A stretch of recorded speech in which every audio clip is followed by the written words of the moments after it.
my dog. Yes, there were. Indeed, teams me and Sahin for partner, oh, mom, you're the powerful one a bit decay. One a better sum, no, one a better sum, sir. With Chelsea, Arsenal, the Manchester United. Okay, you ever see never had a coso and so a war. If you so good and be at Tito, MTNFA Cup matches weekend, Nanyasam Kitua, Hatchafok at Yato. Mediama atiato, Gold Stars atiato, and Nasam Kitwakra. Since I got teams by say, Bechem United, Minimse Brukum Chelsea home, Minimse Karela home, Minimse Kumasi Santico Toko home, right? And the as I got 4 teams, Premier clubs. Pina free Pinat okay. Division 1 for the weekend. Oh my Juma brutal. Yeah, may try a bus now or say double and now almost edgy. Say, I buy a single no crowd. And what's ourselves? It was a bus and so beba inspection of GPL venues no and so a beba so a chassis Ghana Premier clubs no venues no a chance yene Motis Julius Ben Amuna editu yanim memenda etwemuno so inspection no a chance yene the 3 days and a beye sa inspection yi ukrada and then also a beba awieye Kumasi Asante Kotoko press bi ekoso nano pay na some chance non-krom nim say a chance dia non-krom and omo a chance we any other local stories abobo no de ebremo Ghana for modern more ewo yase ball bomusen ekusi awa Mohammed e de no any details awdo and so bebre you be mama pa Kessben television Tony Montana Godfather na etisai na me adom na won so o activity papa oh okay jacket ni gawom typical Monday morning Montana de Tony na all right your friend Master Karim Master Karim aswase yes all right momenti unkai the CP award winner and then juada and some the doors no AP yemetie for and for kwaba ne ntu fa na yehwen sama ekoso anko for ekroso yen shase en free Brazil ho and our name aguso all running show no name da Silva running the show our Brazil and omo league no na ene anopa ye be show matches na wodo p against international enti name all Barra Park no so keke no and our Kessben so kwade dinachi a obi apesa ofili onye touch on the name a picture no and our Kessben television so enti match no and ebe shase name era park no kwada no obi a say a name attention name onya our Brazil league no ano the year papa na match na kasa name 3 goals no na oye involved in all the 3 or your corners assist 2 and also a ball corner goal and the first goal in here name a page corner no and then go no ebaye second goal no our ball corner na supporters no international na omo edin ho fel ehuru no say modede ne all formant munye dede sa corner we omaso asura na eda net third goal no so ayo no so corner sa na e ma goal number 3 enso ebaye enti Neymar was 2 goals na so for Brazil no 2 goals and why 3 assists and for 2 man of the match awards na Santos were winning 3 games na Neymar more than so far ekoye papa nti Neymar ball na goal no and our Kessben television so young America Paul Pogba or footballer ne ban ninti no ntimi sia kan nemum next month de o eligible say obetimi abo e de amatim bia o be register e de amano enti enra Inter Miami omo ene NYFC game e course no na okoheye enti Paul Pogba na hu say ora stadium no nyano kwansere na Williams so a oye former tennis star so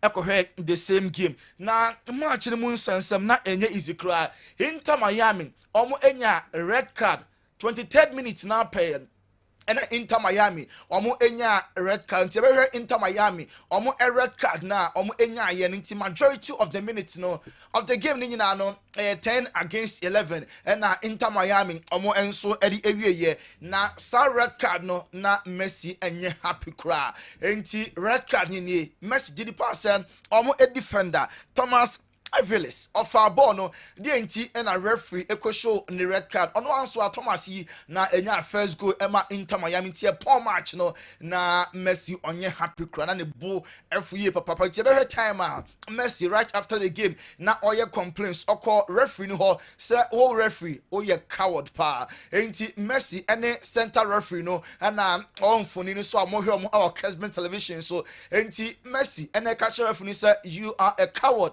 referee no man yellow card just after the game where any incident is CN and Inter Miami or any New York City airport draw a car mienu yanko a Saudi Arabia Cristiano Ronaldo henada a war a year event bako a Saudi Cup horse Saudi Capos or Riyadh, Saudi Arabia, na Cristiano Ronaldo ever seen to na hwe ni jela bia white na sa horse race of course or Riyadh no Ronaldo na ono so ehwe na Saudi Pro League no say Benzema wa catch Ronaldo ever top 16 goals and omumie no obi a team ashanti go ken no wan ana efa ever Saudi Pro League no ye bi sa Benzema say en check Ronaldo e grant interview say or you goat or the greatest of all time, the best by far in the history of football. Then I became Eddie Afaho. Benzema said, on any opinion there, Louis Nazaro Deliba, Ronaldo no free Brazil no, and any greatest of all time. But hey,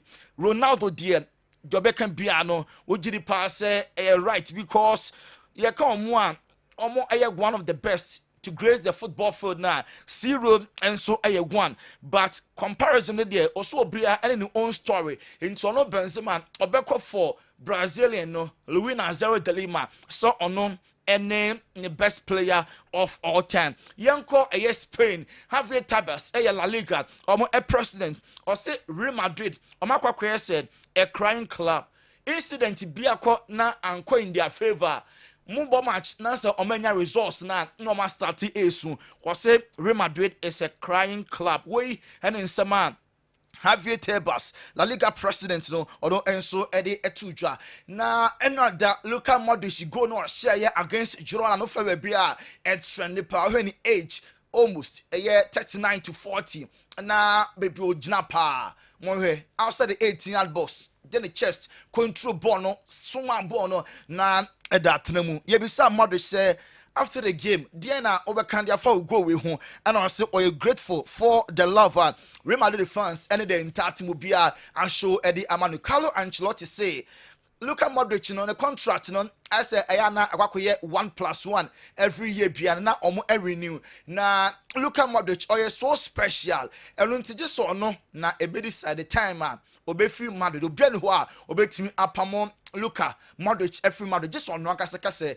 emena so omufu on we any response Don Carlo Ancelotti and so Eddie Emaye obekai Atu Melu Brazil nia wasi a campaign Eddie Ama Barca obo Juventus ebo so many of the big clubs Liverpool munyina no Atu Melu abebe nam ho na wasi se kase currently the best club in the world Real Madrid former Barca player and Kasawu Atamelu was say currently the best player, the best team in the world. Real Madrid omo a football club no. After yentin La Liga matches no last Palma Saturday no. Omo jidi pass omo enya penalty. Eddie etia Barca nti be Las Palmas omo a penalty appeal no. Na a clear case of handball. Ball Barca omo a defender ensa. Then so referee no offside decision and on J and just anya offside ni dia and obeji clean goal the ama Las Palmas so obeji penalty the amomo and just that penalty incident no and our Kessben television so sabo we Las Palmas for no esunsa no so decision no na offside na omo player back on the team Alex Suarez or saying boy na enye offside penalty onim de ntia ref no so entimi anje na Barca force almost enya bio enti Rafinha ye be Barca omo penalty appeal no first half na Barca kwakoshe hu yan Las Palmas defender back wa twe Rafinha atade ref no one infringement na nkofo p gidi pass na penalty nti we Las Palmas omo penalty appeal be Barcelona omo enso penalty appeal omo gidi pass Rafinha shot pull bi ba ho na osenka referee so etimi eje penalty de ema Barcelona womo enso club no enti Barca de no enso enie enti cross na by clearly Las Palmas player no eso Barca Rafinha ninsa referee so entimi anyehwe na Lamine Yamal after the game on also a post image bi ne nan na ode ahye host wo no said na eye bloody moja nko a ana e host na no o se sa de we yesi wo park no so no foul mpo referee no wanje bi amfama nti Lamine Yamal players no omo bro omo nan no nyina no ohun Ronaldo picture na ne moro nyina egu no we Lamine Yamal nti omo di omo sika na madaro mamunya omo na players no so am enchele kakra nti Lamine after the game ano post image and na say moja enkwa na one white host ni man o se referee po anye foul amfa amano Anthony oko Spain why a different breed why a body for cry and Anthony assist Ede Emma the club Obolon Ede Amomo Real Betis oh baby Anthony Peke ball no from on one person own half Ede ball no e dremika satia so 10 ye Ede ball no Emma Isco Ede to neta na a great assist and Anthony oh yeah Ede Emma Betis na so too bad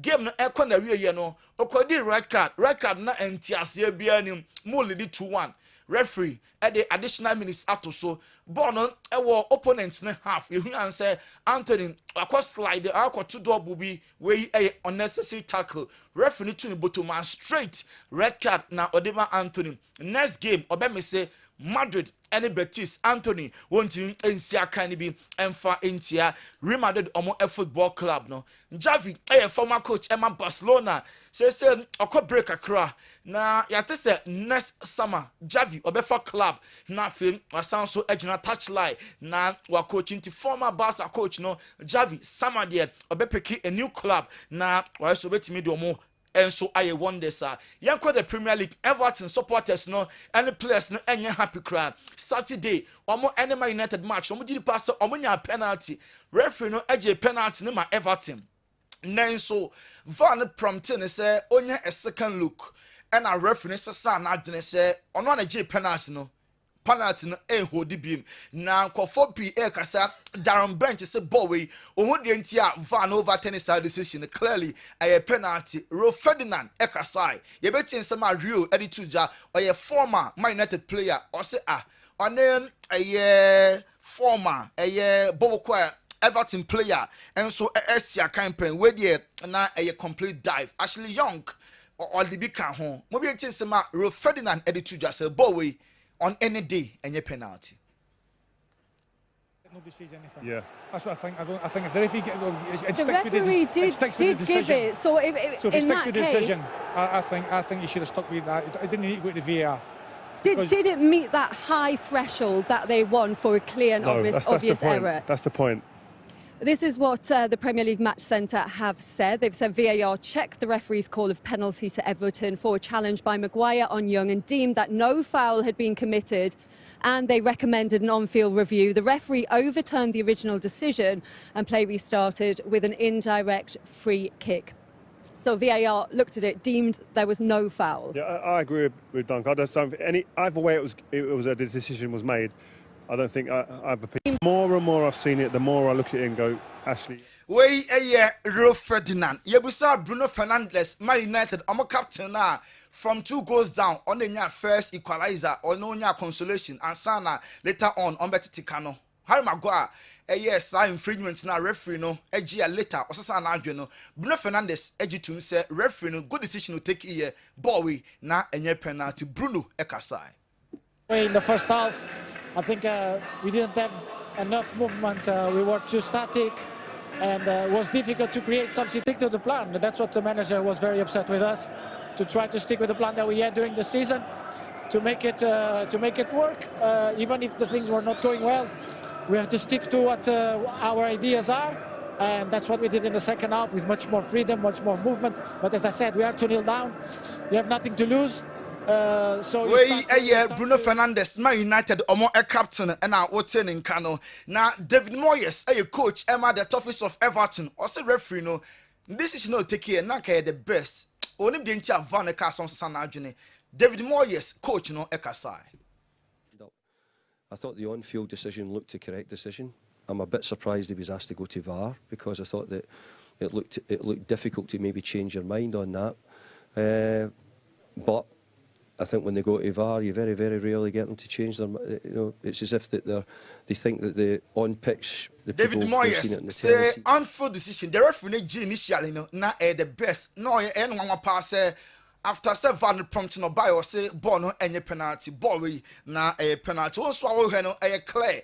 Na a dive and I say say Harry Maguire or no and so a pulu Ashley Young in Tinini Quansen Carefino SSA na adwene young Remu ewo Arsenal any West Ham Echo Shell Kabakwa Arsenal and team anti Jared Bowen nenya the all important goal Emma 3 points no ebedi West Ham omo enso and 70 goal no and our Kessben so now Paul Merson and Central say na ojidi pass Arsenal league no even say Liverpool ekoswa elusu pass still an Arsenal for entimi emisa because omo matches no there's no way say omo betimi win it league ne there Arsenal for enkan kwan bia so Liverpool na Premier League no omo enso ebeje wo Villa Park Aston Villa from a goal down ebe share Chelsea by 2-1. Chelsea and a share first goal. Chelsea number 8 Enzo Fernandes and first goal at the Emma the Blues. Emma 2 assists. Marcus Rashford afei Aston Villa eba game strongly.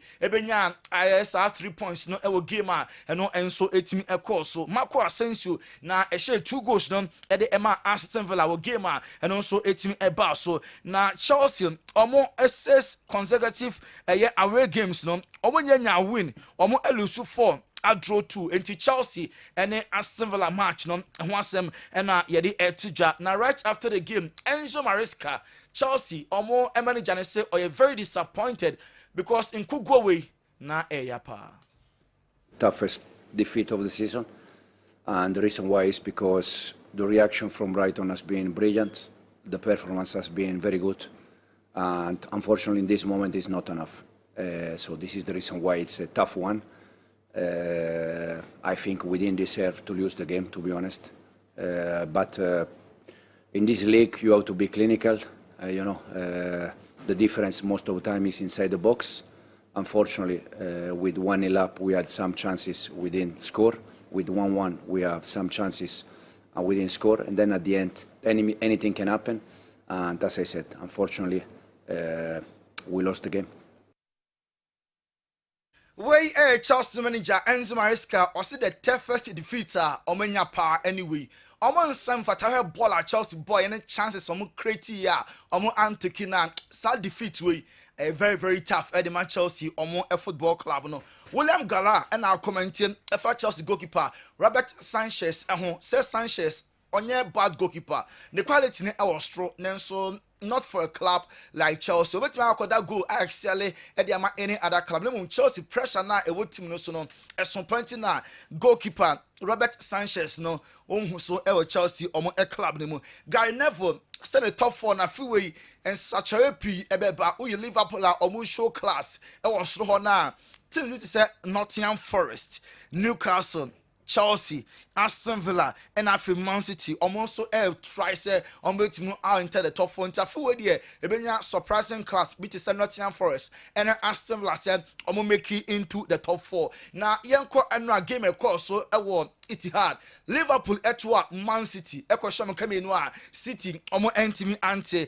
na first goal no Mohamed Salah ono enya first goal ema Liverpool omo a football club no Dominic Szoboszlai de konya second goal ema Liverpool omo first round of the league omo edin kunim over City second round so omo in back to back into goal no and any highlights no our Kessben television so they say Mo Salah goal no and obi aka wansem Salah be the first player in the Premier League history to register 40+ goal involvement in 2 different seasons. Mo Salah be the first player to score 25+ goals and register 15+ assists in a Premier League season. Mo Salah be share Wanya 50 goal involvement across all competitions this year. 30 goals, 20 assists in all competitions. It is Salah and the statuses no and our Kessben. So go focus Salah for Ballon d'Or. Too earlier now. Another one ya arguing Salah Ballon d'Or no. Also a fuwe. Nsa etim eka. Daniel Sturridge, a former Chelsea player. Wabodi ama Liverpool paying. Or say Ballon d'Or no. Yebo players ni diya. Yemfa Salah edin enka ho. Ballon d'Ors with Mohamed Salah then. It's getting out of hand. We have to start putting him in that conversation now and saying, I don't even know if he's had a top 5 vote or a top 3 vote yet. I mean, he's not been on the stage to go, Why do you think he hasn't? I have no idea. To be totally transparent, I think when you look at maybe the history of the award, typically it goes to someone in La Liga. Obviously, Rodri. 6th 1 year. 6th. Jamie came 19. Daniel Sturridge now qualified for Ballon d'Or for Mohamed Salah. Roy Keane also players be my on-field decision affect obi so off the field decisions affecting Salah ne contract basing na penifon kan ho hwe wa grant interviews aka wa sempinen so o mane affect no park ne so e Salah o ya de pass ne contract issues ni nyina echi no o de sa performance we e man Roy Keane Man United great no o in same way etuja Motivation from that. He's thinking, obviously, I'm playing for a better deal if I'm going abroad. I know some people say it's a distraction, but I think he's used it in a real positive way. He's not been, even his interviews, and I know he's doing well, he's talking about, but contract situation can get a player down. You know, it can affect their pride or their ego, but he's used that as a bit of energy, and I think that's helped him, and it's almost motivated him a bit more. The contractual issues, and what you saw as a big energy, Augustua or the Asia goes no wotu sa. Now, Jamie Carragher was a Salah or yenya Messi like season. On the season, be Messi new goes near assassin a painty. Sa season be and a Salah a yenya. Having a messy season. I'll never forget when I first joined Sky and we were doing the Champions League. We were at the new camp and we had the view of the game, and I just never just watching him walking about the pitch, and he'd just come alive when he needed to do. And Mo Salah's probably not at that stage where he's actually walking about, but we had a stat about Trent getting dribble passed by Doku in the first half, but he's not getting the best help in the world. But the reason you're arm away with that because the numbers going the other way, and that's what reminds me again a bit talking about Messi. So he's getting the Messi numbers. Salah numbers ninety and central phobia e discuss Mo Salah mono e was through too much. Yanko Italy Como e Napoli by 2-1. Fabregas and Achi Antonio Conte I ne ho adwuma sa no enti e Antonio Conte say eno aye Como ashemo by 2-1 na league no Spalletti e the Napoli ejeye na obetimi the Napoli aja na o Spalletti ejeye with Napoli because na or exceptional players be to say Victor Osimhen any creature Kvaratskhelia any others access our players ni be any Napoli sesenti match course so any come for goals no and our Kessben television so Ademola Lookman just last week here across a penalty in the Champions League man coach fire ne pa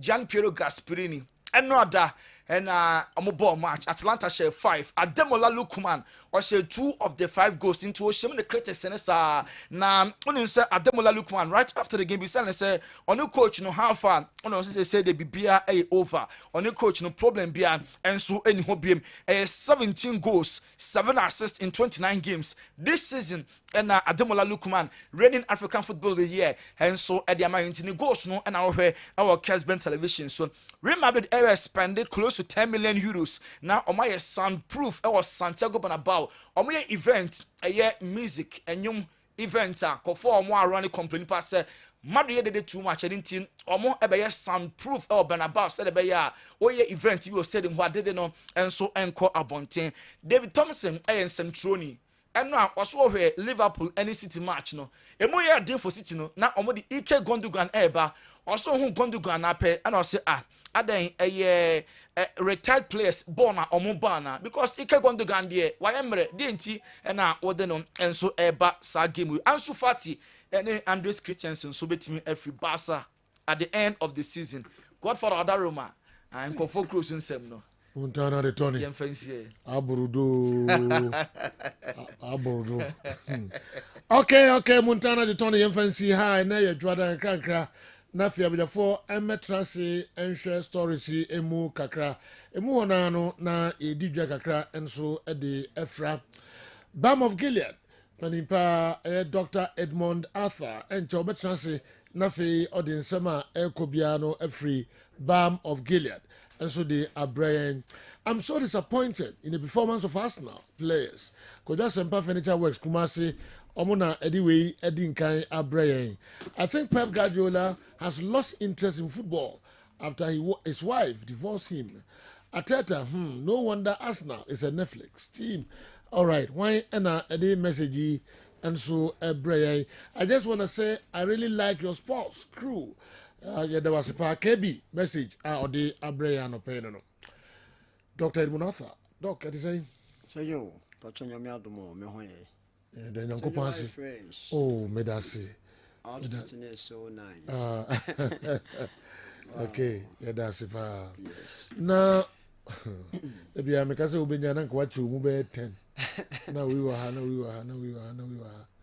It is a way back.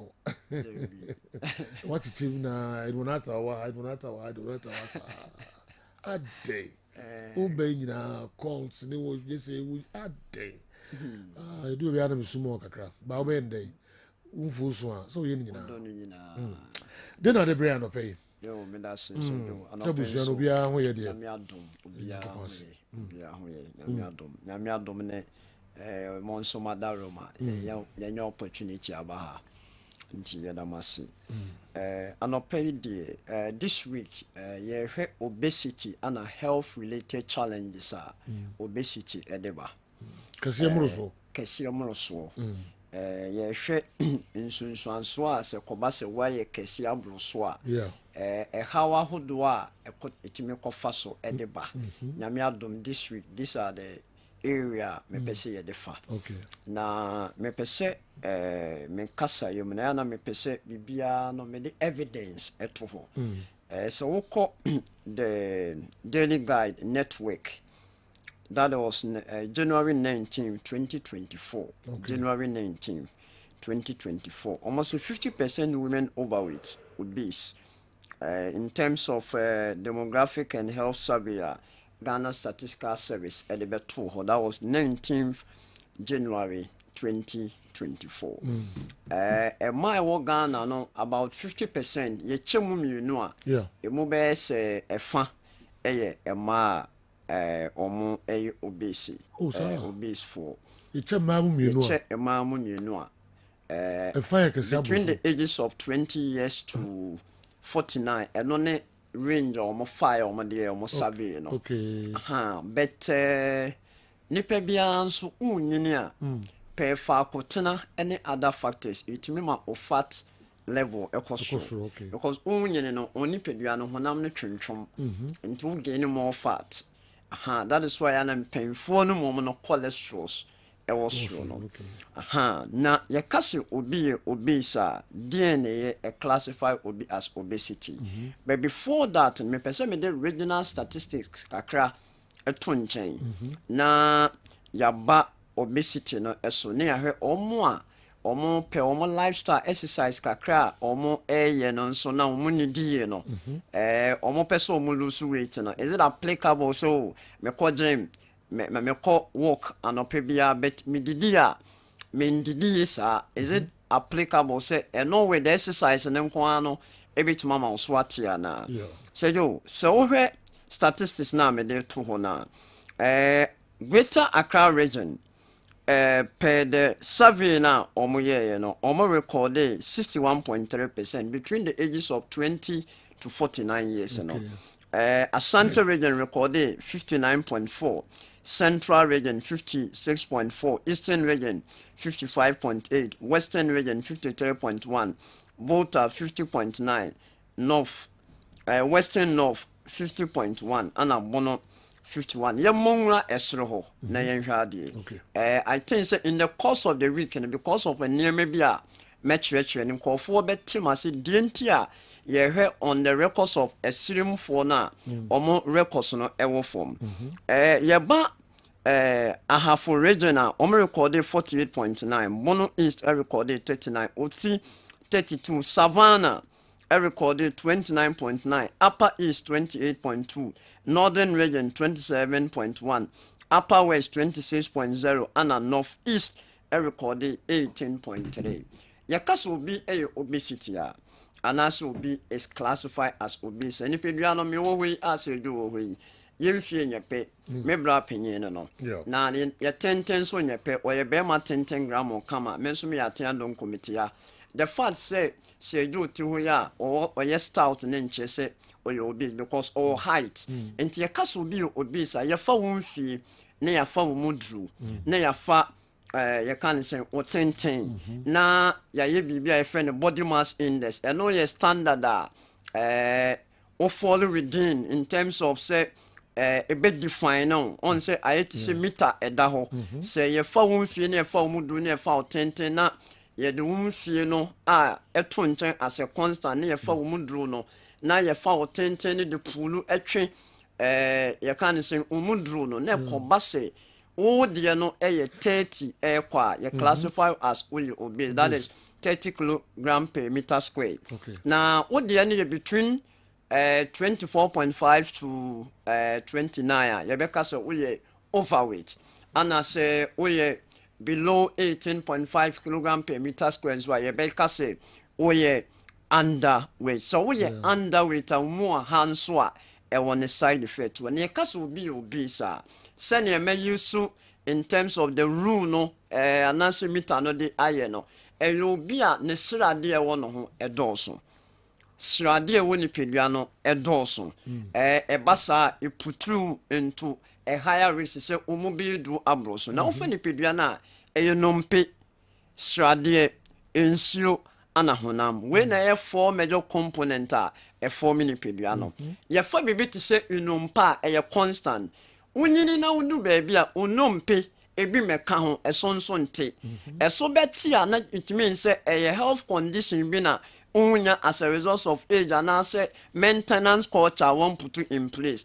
E basa eso ti ni mo no enye eso ti in terms of 200 and something maybe a swat ya 100 there be eso beti in terms of the strength I be say bone density. Nemum esonti in terms of number.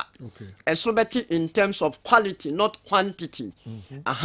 No, a health related condition be say osteoarthritis, osteoporosis, spondylosis in terms of omutwechi no money, numpemu how be bria. A bad doctors or much specialized or the best people are or mobitima describe. Na say yo, I did obesity eba and say in any yidino, a quinipede anymore. In running a quinipede a calories. Then kilocalories as a result of energy when you're free more. Na in conformity say, oh, di sradenam or rain and chinam and preco anyway, and a court contribute ama. What don't restore and yes, uncle. What did dinner running weight and able soa? Excess calories now when you as an energy in a word running now. Proper digestion and take place in a convert it as fat. A convert it as fat you are. It means say because of say any idea now say a canopy minimum no abe excess no a canopy minimum no ebe bad fat. Into basa ema o bad can say o fat composition ne e kosro na you put into higher risk say obey obese sanko for no didi omudidi so wo didi mpo na I mean wa ben no calories ni mpo a enha adwene bese jo ye hwa de ham pa kesini enipa dodo na no ye didi anaju bebre ye didi bebre enwumre benka daytime na no pane awia no mum na ye kɔ ye ba no ene o se ye hyeda edidi ye se na be ya mete ho me ye banka me ye teacheni me ye fitani me ye obi a me pamade me ye obi a me ye office adwuma my dwene ne ye adwuma no brain inquiry so about 25 to 30% of what glucose entebasa on the students esuan dia first ne ye corporate ne ba obon se comedy me na nkofo aye maske na gaset na omudi because osuan dia no wa exert some kind of what energy into a lose calories na aduane no ko ni mo no enti de me pese me ka besi na no pe nyina ne se wudi nnuane na nnuane na wudi ne muduru no proper digestion and take place, what happens is that a convert as fat and yet shradian kwa. Into bema umwa you do a broso, obi o on more. Fine genetically in the family set and as any behavior any nemo be akọ ne ne pedue ne ne hormonal we ni na contribute benefare by pa yen diet enuntina so oba bam of Gilead say you the picture be better so where me bra penyi.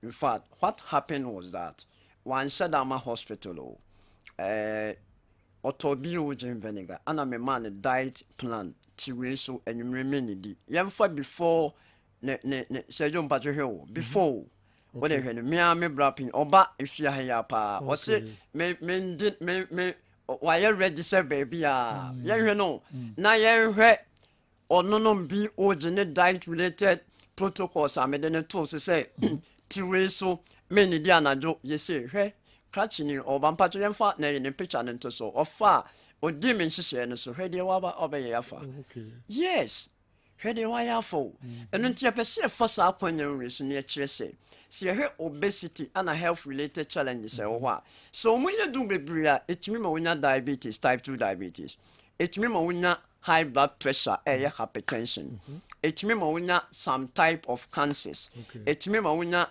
you can say stroke CV cardiovascular accident it mean when lungs issues baby it mean when respiratory challenges baby and more importantly say you it mean when inompemo how inompeni a constant say you eno na ejo honam srade and insio nipa bia no opese wo ye normal na oso etia say o retain insio na nkofo bi o mo no insio mo ba o mo etimi retain insio omo retain nso chese nso masa omo nta enyen so mfifiri nti omo sa enti omo no tambia nso omo ho bo bi ho nso a wo ye ketone diet wa forgo about carbohydrate foods no fat and protein but no ma mo yesa no men say obi adwuma de be dem pese me kan say very dangerous oh yes ketone diet dangerous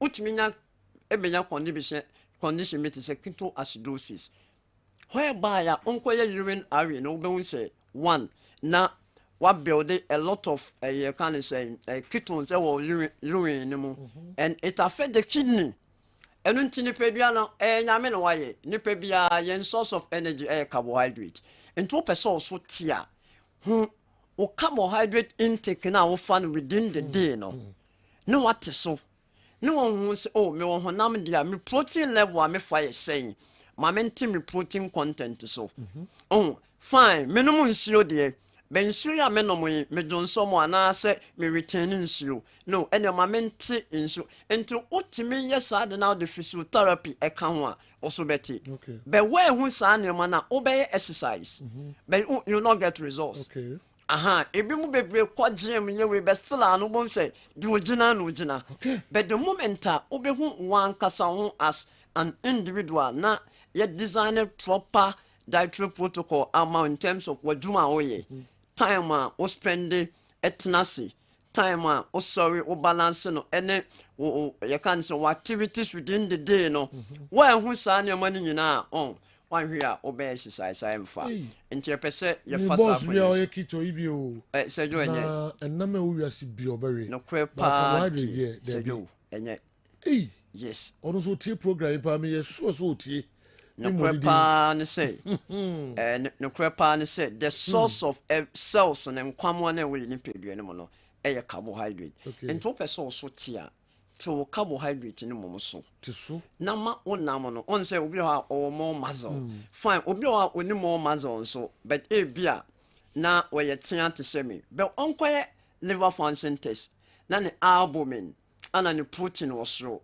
bi krampa onye kidney function test na ne creatinine amino acid byproduct and to say one timi ehun those we ni nyina obey exercise awunya results boss, Mr. Utie, doctor say for the ketoacidosis. Acidosis. Yes, ketoacidosis. Yo. A condition very, very bad. Wow. Yes. Say if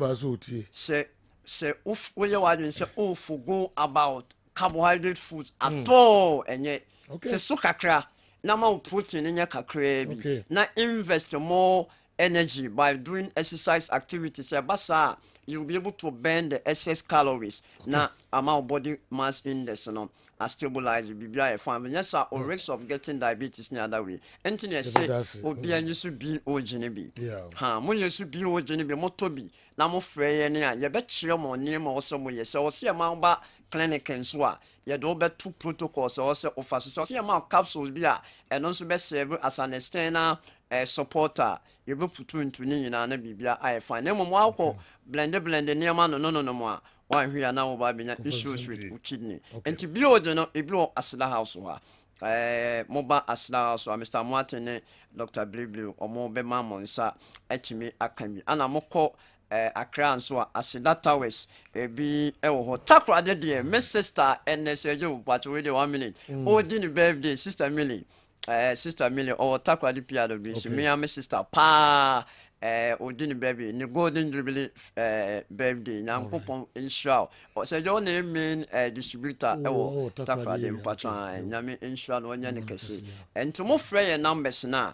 You be direct to mama ba clinic. Na build nso de be bi organa ha. Monsa ebitima ka bi 0240 51 2171 0240 51 2171 and I said 0539 86 38 0539 86 38 Mombra asia ha na mo meto gallon no 5 liters no eno na F4 ye sound the small one e kan ho na 1 liter no nso no obia atumi atoto bi e kwa adwuma na the small one no asise ye bag na ye ko issue bi dia from ti be so na ase the only place I make come for man is braye ho na fa ho ebedan ye na nyame mfa ye so emboa opa se jo nyankopon shira watch me 5 minutes me da se me pray nyame shira Yedi besi ya na ya to aso se the doctor eka no baba ayase da house ha betimi enya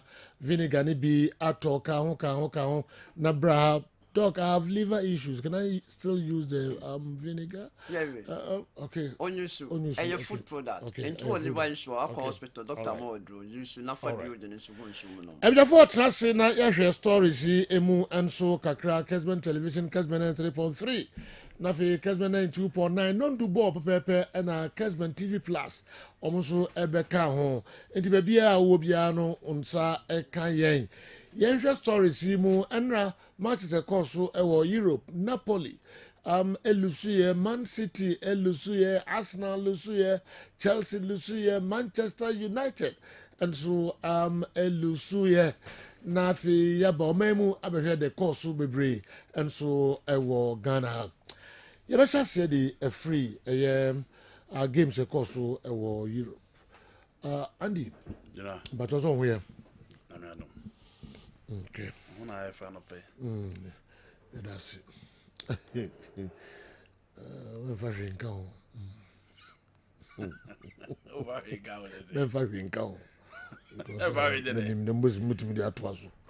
All right. Okay. Okay. Now, Ruben Amon, you know, I ready now. I'm not trying to you. Oh, Obaya, Mama. Na doctor tie je wa za de omunyo si hu bi da za omunyo no mpanchi mnaja SMP ka yo mpansa titu no kene bad kra okay na ye fa he ene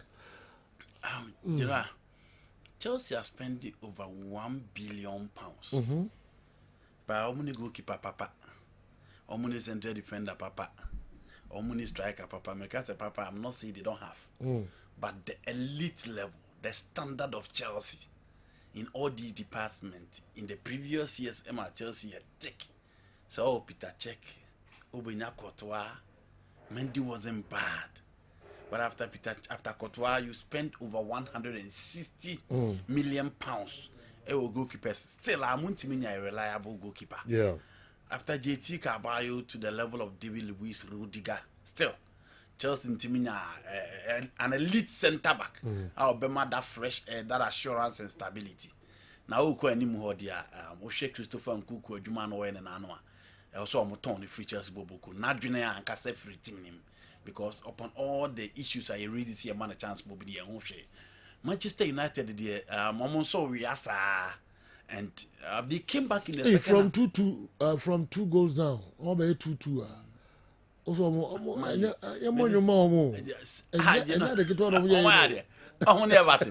yes, 2 goals down. No, my back 2-2. Well, you know, I don't. That is Man United. Just Man U. Then go ye. Yeah. Still and go ye. Na say, omo timi obi am say omo be see omo. Na me say about omo 2 goals down. Na me say omo be see. Oh, but in my prediction, I predicted a double chance from Man United. Oh, okay. Because in the last 5 games, Everton show omo. Everton was even yet to score against them. Until my Everton chance on Manchester United. Okay. Well, in as much as you agree 2-0 comeback is good, I think it's United. So when you hear say you hear the 2-0 to 2-2. Arsenal so almost season movie na you know. Yeah. Netflix na hear say if season 1, season 2, season 3. Season the time I bend. And against West Ham United will be a show no. The Arsenal about be jomo di if we are sitting no be bia on every year and Manchester City don't be bia nye this is no be a show Chelsea nkwan and me and show among the big boys City.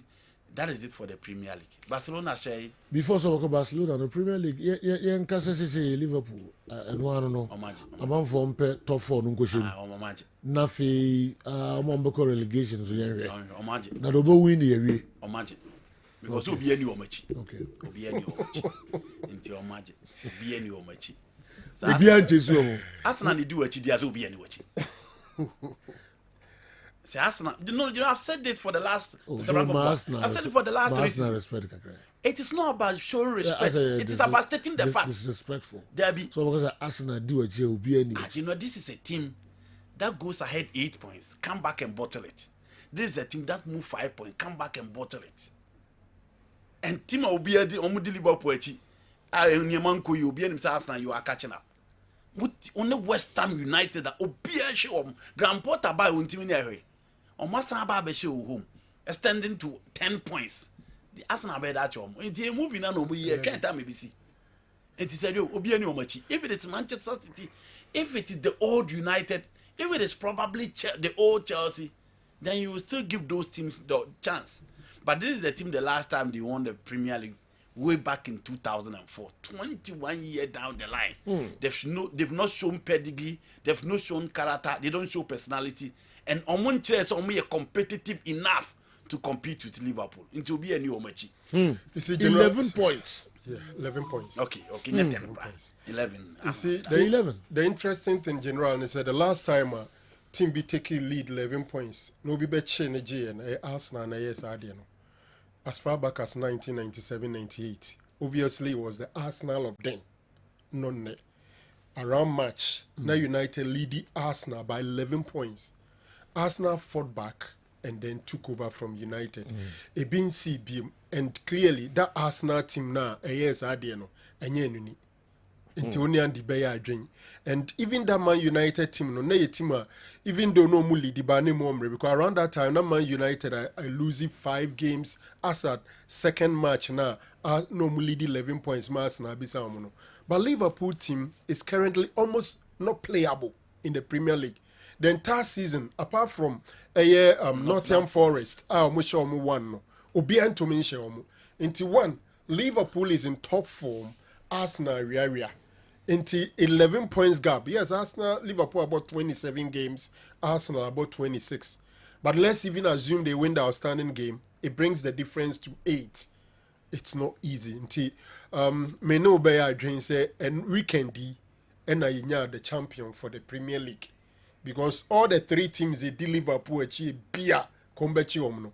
Ubia Jegu Honum, Arsenal Jim, Man City a Jim, Nottingham Forest a Jim. So it's a weekend that Liverpool won the league. The Aka playing.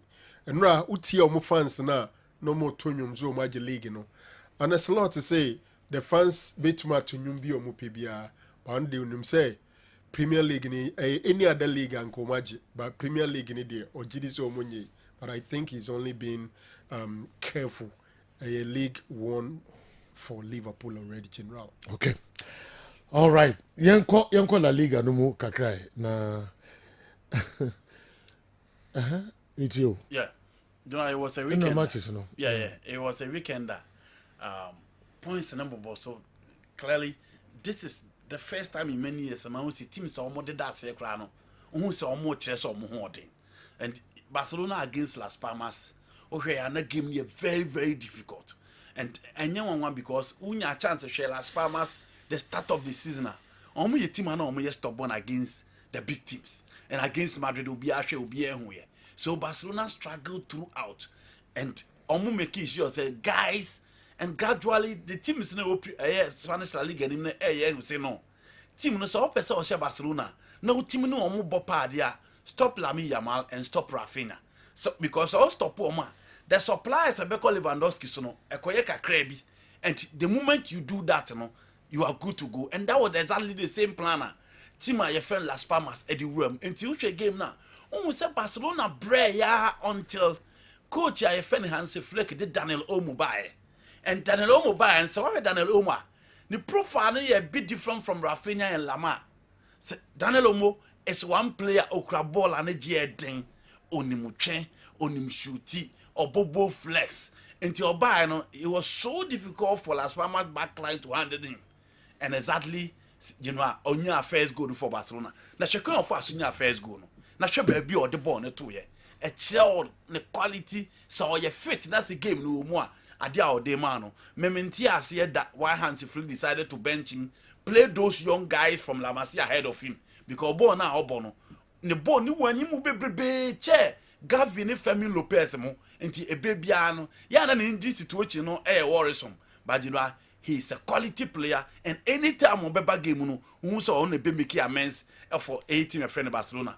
Ferran Torres was introduced and also go no and a good TV. It was a cracker, a very good goal, and Barcelona again maintaining almost spot no at the very top. ATM and bad on Saturday, almost making sure say almost share some Madrid and now Barca being asleep no almost take advantage of the situation. Into almost 30 and then only a Juma or mobile. Well, when you have a chance, Real Madrid versus Girona, Espanyol, Madrid, Barcelona, Madrid. So it was another team from Catalonia. No, be expect send come over to me akoye baby at the Bernabeu. And Enra Oshe game and more bona. Omo defended very well. Omo say Madrid created chances. Mbappe ka only keeper Makuma Yensa. Vini Timetriano Abaseno. So everybody thought one of those games that Madrid will struggle. But Shebebia Luka Modric Gina Genoa or the ball not true at Namun say and then I say Modric ball we did this so well by intercepting this ball. And then I say Sinyanko Pombuana a footballer Messi and Ronaldo no Modric the any been to almost tempera into the be a born on one dear or modebo and Genoa look at the position of Modric and look at the power behind the ball or the ball not two at them. 39 years old. Penny depending. Yes, you know, penny depending. The level of it, look at the control. Natural baby or the ball no 2 years. Nay game more than real control game, no create chances are. But Vini and then Mbappe no more ball in Arsenal until Modric in this goal at the moment. And clearly contesting for the goal of the season in the Spanish La Liga. Until Vini and Mbappe combine a year or Munya second goal no at the Madrid or relieved. Emma omu etimi ewine by and sorry adia ba ko a Modric here or that go baby obi giran the positioning onim so onye combative on so area boss known to me into where there's the corner look at him into a basa dia medium into say experience no ni players na drink say no bibio team nim no obi a obekwa akohye mo hobi into you get this the team can so still an okofo akohira hobi. These are some of the little things that those superstars know. Other players knew. And you're different from my Madrid second goal. No, it was similar. Mbappe was off. Vini who do ball and Mbappe was off. Vini who do ball. No man back until also connecting the view and make no mistake straight away. The ball is in the net. Inti who say ball now born the near man kitten a beat other guys and enuni how they share on say buy off but who do ball na sama ne so many players be offside. Those are the little and they try to do the simple things right and on the more differentiating between great players from good players and Madrid 80 me winning by 2-0 and still a sort of one tie did wow be lose no asem and at all in the goalie at the 1 year back no Carlos onim time abrante no very time oh yeah uncle no pevu e man kra ne mobi okay look at Modric wa ye bibia but nipa no here no ni team no David enye Carlo Ancelotti no coach Real Madrid and come up Ancelotti ne betimi akontrol saa egos ni na se je ukofa Jabi Alonso mo ba omo ntimi o Modric David ba Ancelotti ono o players o manyini na nsen no wasesa ena ono wo sa pe last 10 minutes last 20 minutes Madrid akofa adegule aba ba manyini se Modric obefiri hokokra ebia MLS in Saudi obetuma wura we hold the yeah on retired David retired on retired retired on retired no cross sell on tias years o emru David still who say ball no betimi abo and when he started he played very well there are some games or started or ball very well but said you on pevu we man kra ni movie look at Modric dey be on up he has won everything he has achieved everything per his level what again what team the Croatia even the Croatia team of Boban and then Davusuka and Timmy World Cup final. What team the Croatia, Akakbo World Cup final, achieve multiple trophies to Real Madrid. What again? Andy, why are you saying that to Arsenal? Ajiman, Zuteni Abrantie. Abrantie and the two feet have been on over train. Okay. Oh no. Aye. Or see where I'm Arsenal lose you and say a bro. If Okoya Debi won cry, Nezen go sign a eba. When to me, I'm watching to me see. Oh, yes, then Arsenal supporters say. Enjoy your Arsenal and teachers say, oh, go home, papa. And son open. So Arsenal finding Arsenal. Do mobile, they are our reason. General, Arsenal lose now, who now Koreans and Zana. Or Arsenal now, my dream one interest. And so pensa.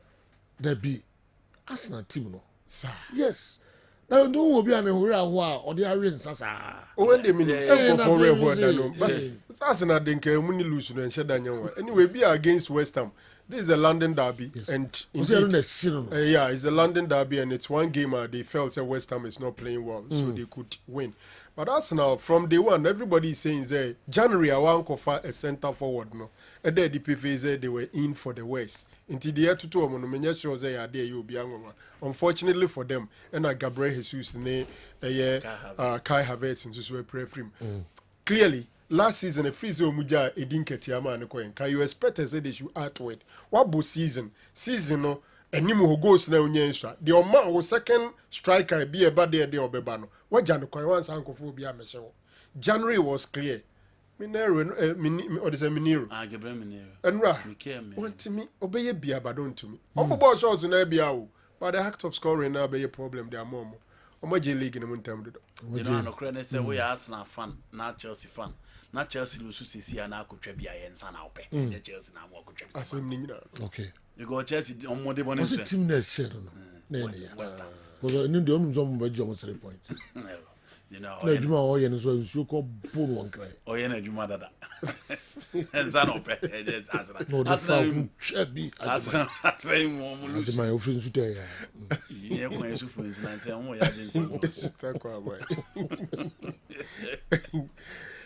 As I'm wasting time discussing Chelsea now. No, you know, time wasting. There be any time wasting. Sir. So spend the 1 billion. Now we keep a topic for discussion. Another one go me. So 8 goalkeepers. It was summer. Not still, none of them is good enough to be your number one topic for discussion. Because you know, Chelsea season never started no more 8 goalkeepers. Still, number one of them with that confidence, that leadership, that assurance and stability. Last season it was that same thing. Changes. And serious team don't do that. Again, after Courtois, must spend over 160 million pounds. Still, Muntiminya goalkeeper, papa. Just a season. Yes, just a season. And the following season, when Timian on Osana kept a rotating and Okoye. after that Chelsea keep changing keepers upon keepers still you know in fact and I know Chelsea in the first half no we deserve some call up by 2 goals to nil but still omo maintaining omo one until say Aston Villa and Villa share omo introduce Rashford Asensio at least for a bit of a team omo expecting so much you expect him he will deliver. Morgan Rogers this season he's performing but he was played out of position and in the game we want Timmy Amo said he will be expected or Bebono. Marcus Rashford as if he or person will prove something. There's a rank of Rashford when he came on he was playing like a prima donna or Jibona Mumfama will be about uncle.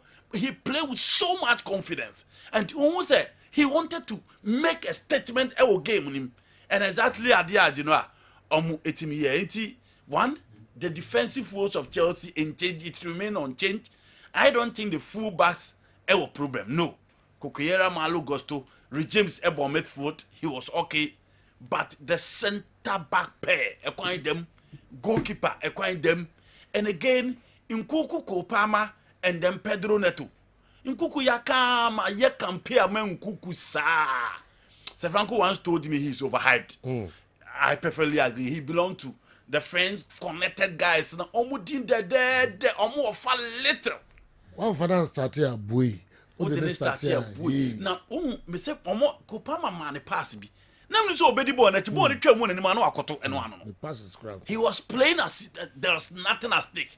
Ball on what is so obi onya ball ni bi mo.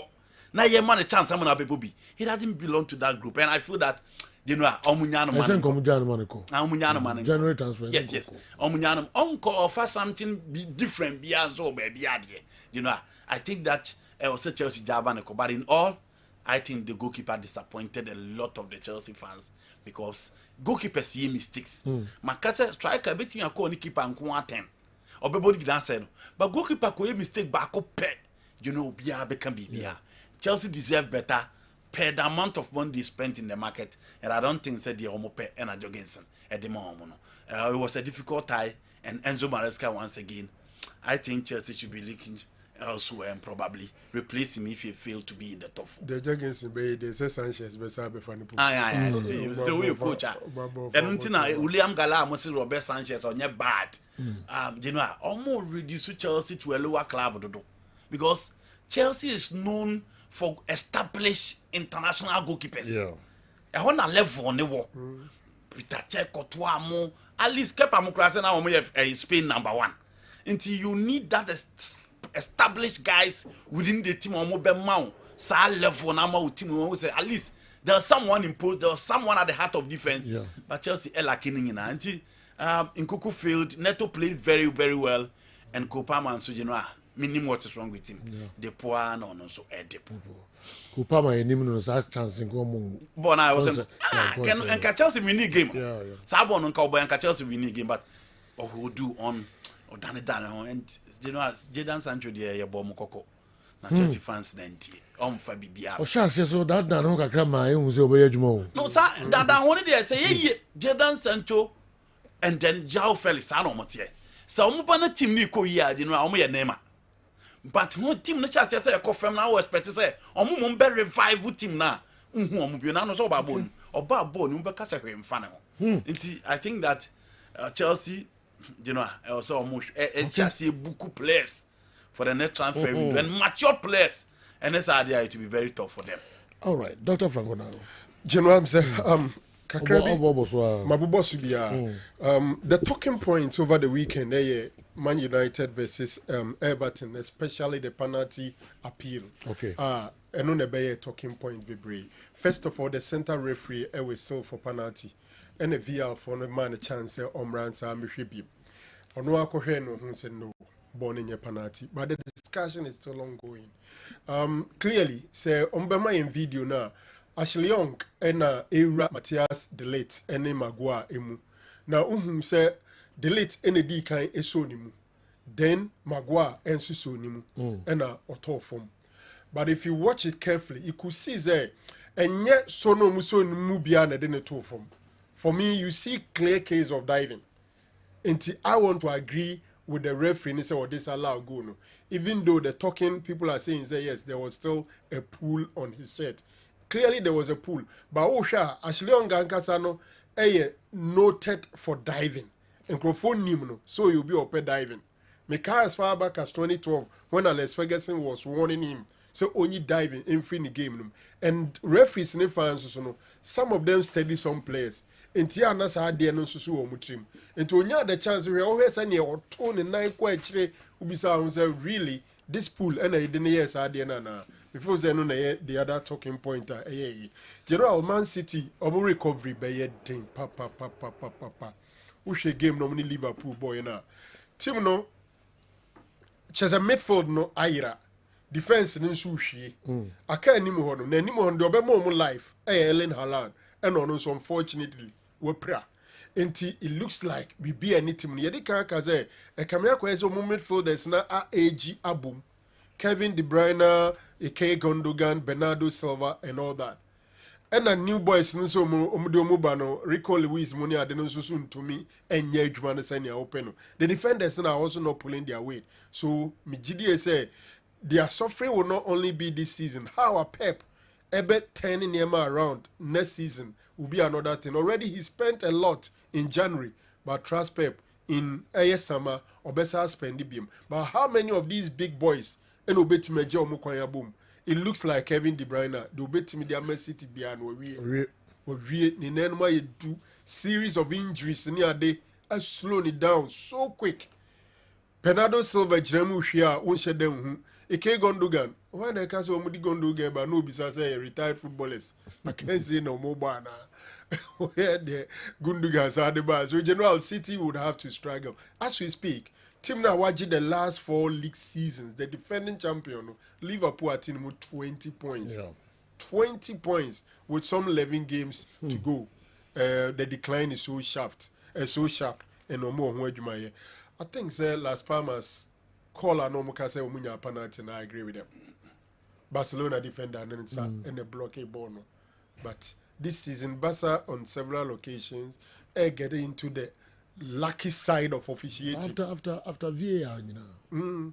But you know, clearly, who teams play an eto from Ninsano, a ball, a battery say how teams say, and when I saw prevented the ball, it was a goal bound shot, and all two who are blocking and the chi in his abundance. Almost any nature, almost still. Offside. Well, if it is the offside decision, they are fine. But clearly, for me, that ball was a handball. There be no way. Yes. I see time for the yellow last time.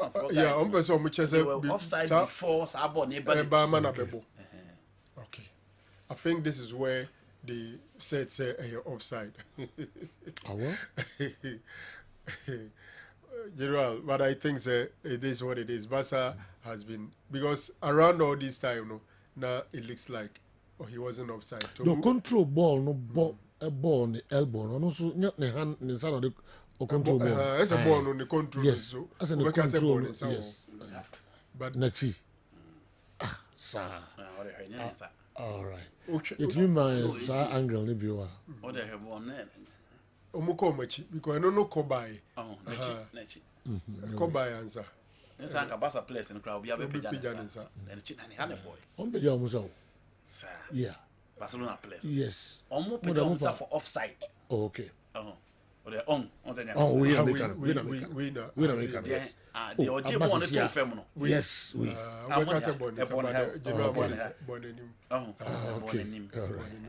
From a long range, you don't have a case of right. But okay. Offside no moji. You know La Liga ni mo ye desi. We dey hu ni say teams 4 na so no ye omo big teams no. On Barcelona, Real Madrid, Atletico Madrid, and then Williams was team no so ye adwuma pa. Atletico Bilbao. Okay. They won 7-1. Nico Williams was in devastating form. And though she say league koso na potential or more the ability to win the league or munyina na e dia ni musa 34 I think like the points difference no yeah 54 53 serious. Yeah. And Atletico Madrid here ni say 2 teams ba ko be falter, everybody is winning. La Liga now is so competitive, General. Oh, wow. It seems Greater Manchester won't see any silverware anytime soon. Both clubs in the city are really struggling. For me, it's not Man City as a club that's finished. It's rather the manager who is in the doldrums, like Jose, and just doesn't feel inspired. He's finished. It's indeed not a good time to enjoy soccer at all. Sani Saliu, anyway, Guardiola is finished. Yes. Anyway, Sani, I think that he's getting one bad season, and the season where he didn't do the transition well. Okay. The right fullback, Kali Walker, and then Erling Haaland being inconsistent and all that. Guardiola will come back. He's not finished. Okay. Pep will come back because a team now coach, they will give him all the resources to spend. So I'll spend it January. So yeah, mouse can be in Kodia, different thing. But January was spend the chair all the clubs in the Premier League. Then summer there, Omudi Sikabe Manam Wako Market and Simon Akoto. So Pep, who are those coaches in the Premier League? Pep, he will come back. Kwabena Black and I in channel related. I read the end of the birthday. Okay. Yeah. Inti or the message by Kwabena Black tema or say, in fact, my own heart of folk made my 80th birthday yesterday a boring one. Oh, anyway, I thank God for how far He's brought me. I celebrated it with the late Charles Adodamte. May his soul continue to rest. I'll personally send you my picture at the right time. Oh, okay. Kwabena Black. And now dear. So a fresh pa. Am I in a happy birthday? Yami Omao and Quatintin a hoarding and so a womb. Pa. Yami more hoarding. No more hobbying and so am I. 80 years. Still. Papa you share program and the messages a bray. You then say Papa Kwabena Black. The right time. You remember Vincent to cry about was all my quine dia. Na ono ajuju nkomo e wotema. Na fi ya be born we fidie so. Na ko pon chirawo na omo ahode e mai. All right. General name for belated ones on twice. Nana ya 8 months also for issue in the agro. Immigration officer wa Accra. Nanaya 8 month immigration. Okay. Also a belated happy birthday. Okay. All right. Mekwadama kudi dwa kakra bi aba awa. De ko so nyina mfo anu ntum. Kameba ho na fe ya Africa players no kakra de. But score lines in Sansma Hoodway. Some person we have the problem. City DS is a team no aba from kakra. But Arsenal said you there's Netflix season 3. It's out. The Botless and they said you are 21 years. No any league title. BBS is train next episode. Season 3 they are out about it. I can season 4. Whatever Ajibai Akikana news about yes. Season 3 no yes, about. And La Liga no dey home na competition. This is top 4 and no more pray. No more bem. Yes. But say you como e wo Italy so ya de. I see ebu eni eguade amo ye wo. I want you popular crowd. Yes. But I say yes. O adwuma adiko pass mo eye. Fabregas e be fa team no mo say you adwuma mo ye this week beating Napoli say you a no me small achievement. O adwuma mo ye wo Italian Serie A. Omo ye adwuma pa. Where the competition like that in between the likes of Napoli mo Atlanta mo boy PM AC Milan mo Inter Milan all wanting to put their hands on the title. But como Napoli okay. This weekend, Papa. Why is everyone talking about City and left out your Chelsea? We've done our parts.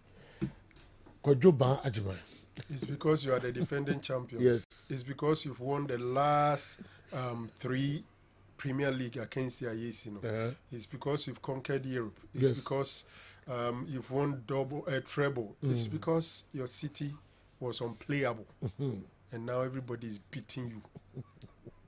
Are you okay? With a simple answer.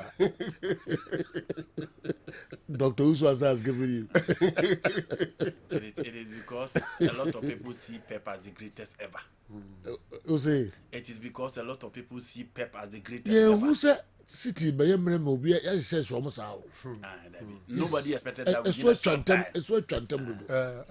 Do you know him? Yes. But this season, the decline. The decline. I say, who expected some back?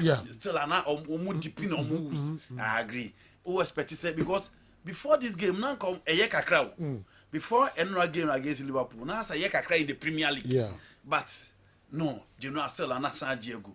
In as much as you can get a bad season, but looking at the level of Pep, the level, the squad depth, the experience, the pedigree of the players, and you are about 95% of team here. Probably you talk about Salvino, Kusanov, and then Mamouchi. Any of the three players are Sergio Obekase, Omo Intimi NJ the EPL Nibi. Inti for Manchester City to get that sharp decline, you know, because and the transition Omo yet, and Obekase Omo yet transition in at least for one season more. No more function, okay. It is the same Man City old players, no Bama Yaji Omedi, with all those kind of superlatives to describe them, no. Omwana Basel and Eman Kuyi. So it is the reason why City, everybody is discussing City because in fact it was difficult for them, especially with their back line. Well, Yemsha Yemra Africa Hakakrana, Yemsha Yemrantiano. Bidum she goals ana. Yeah. Okay, Monday, Osman Bukari was on target. Okay. Now Dr. Naro ball Bilbao game over the weekend. Inaki Williams scored the last goal of the game for Atletico Bilbao. Wabramo winning by 7-1 against Real Valladolid. And boy be a friend Yaya Toure. Mabeka no sempe. Oti mempea semheya. Baba Lassan, he was also on target for the club, Steaua Bucharest. And of course, Jordan Minta was also on target. And then Zubairu Ibrahim couldn't stop scoring after scoring last weekend. He was also on target this weekend. Seju Emma the club, Partizan Belgrade against Red Star. And of course, Jordan Minta, the Malaysian League. Dedis Odoi was also on target. So, Seju Okoba, maybe. Jamie Carragher, say AFCON major tournament. Hey, I had you. Seju Okoba. I had you. So no player was Seju near no. Some way, where young club. Never can be sir. And what you call patch or grandfa. Yes. Or say Nina Mo Salah. The performance, how Ballon d'Or contention will be, the Barca. So you will cover me and of course the big game, no, Ebaso, Keru International Stadium. Yeah. Yes. Ali Zamalek. Yes, Ali Zamalek. Koye 1-1. Okay. Kwame, let's say. Yamiadum, who announced way. Yamiadum, Emirates. Emirates Air. Acquaint dear, yeah. Number 2 crown offer you a bema comfort. Utu kwina tie aeroplane mu na onwene se da chibi anase aeroplane no ekwakote wahwe de bomode kope Emirates Air unya Emirates Air edubetu kwan over 1400 destinations amamaya wodo a obese okoso so obese okọ America memu Turkey na pese okọ US anase Canada Germany ekrobia pese okoso Japan China krobia pese okoso bia no Emirates Air ene do beko basene so se Emirates Air ema comfort no sika kitue bi na betua okope Emirates Air airline no e de tu kwan a sika kitue bi ena betua over 4,000 feet na nam wiem wonam wiem a wo kono ne ma hwe movies awodo se Hollywood movies ana Bollywood movies ana se eye movies a ohwa wani beje na nam wiem na wo enjoy bi eno nti ena wo so fa Emirates Air and I did 2 coin. You better some free Wi-Fi. Our Emirates Air mu. Uti Emirates Air mu edit 2 coin. Over 40,000 feet. Now 2 coin. Now we chat or WhatsApp. Now we call or WhatsApp. So abra unam jim now obusia for WhatsApp. So now no mu edin komo. Unya way or any other airline bia. Jise Emirates Air and nunti and na wasa ko be bia traveling to bia na ko twa ticket e de 2 kwan dwedi form 2 kwan kwa mono ne ko fanya maba wo ko holidays be bia be ko bia no Emirates Air airline no and na wo ko twa nti Emirates de general e do be ko asumdwemu e de wo ko akoduru jojo. All right, Kwame Yedasi Emirates ba na mabusa o said demonstration nya ba so a na fi yehu de no so ekoko siye meko Karensic Ventures na mene Karensic enso akobon komo kakra bi ye ba na fi de aka nyina no be Africa any local stories no enko Kessben television Kessben 3.3 Kessben 2.9 Accra say DSTV channel 364 Go TV channel 121 Kessben TV Plus enso non du pepe na eba beka ho babia Kessben ewo eben netisay boko pa de general ede nyanko pasi ye treya hyenum sa tianes karmu di kakraka ho all right then now the brand no pay medase ewo akonya ode amame na mede enchia sonkron so free yaso ye ema ahwefo ene etiefo nyina sede da ye baha ede ye nupa ewo dwaso a ye frɛ no Zahara Mixture Zahara G capsules Zahara man capsules ana hindi heba mixture no ena no pay ye no mu nkomo ene adanse e wo ye no hu ene de besom ano pay no do fo nkomo no ye de ye duru a ye frɛ no Zahara Mixture ene Zahara G capsules ana edikan sa duro we eye duro a oba ene bema etimi no sa oye bema na wo ho na infections adokoro bema bi wo ho a infection bi ti se gonorrhea syphilis ama ensansan ati egu no bema no ho prekese impempi no odwonso na obre na ochem ansa na dwonso no atimaba bema bi so ho a wo wura tokorobo ne mu ho a ubonse nsufita na efiri ne bema eba uye bema na wotesa edura midi ho adanse akamfo ede ama asebeboa infections bia eteteo ebeyi ni nyina ede afiri ho ene Zahara Mixture ene Zahara G capsules sa uyo basima so na wo ho na infections hawadwen oba bi wo ho a infections bi te se gonorrhea syphilis ama ejano jonso ya yawo oba bi so wo ho a etimi ma ensansan etigu na himfie ho prekesen uyo oba na wo te sa adura midi ho adanse akamfo ede ama sebeboa ene Zahara Mixture ene Zahara G capsules sa uyo oba so na wo ho na 5 years in 10 years in ye unya umense da untimi emu nsa uyo oba na wotesa na ama wawom enya problem oba adura medi ho adanse akamfo ede ama asebeboa ene Zahara Mixture ene Zahara G capsules odofo bi so ho a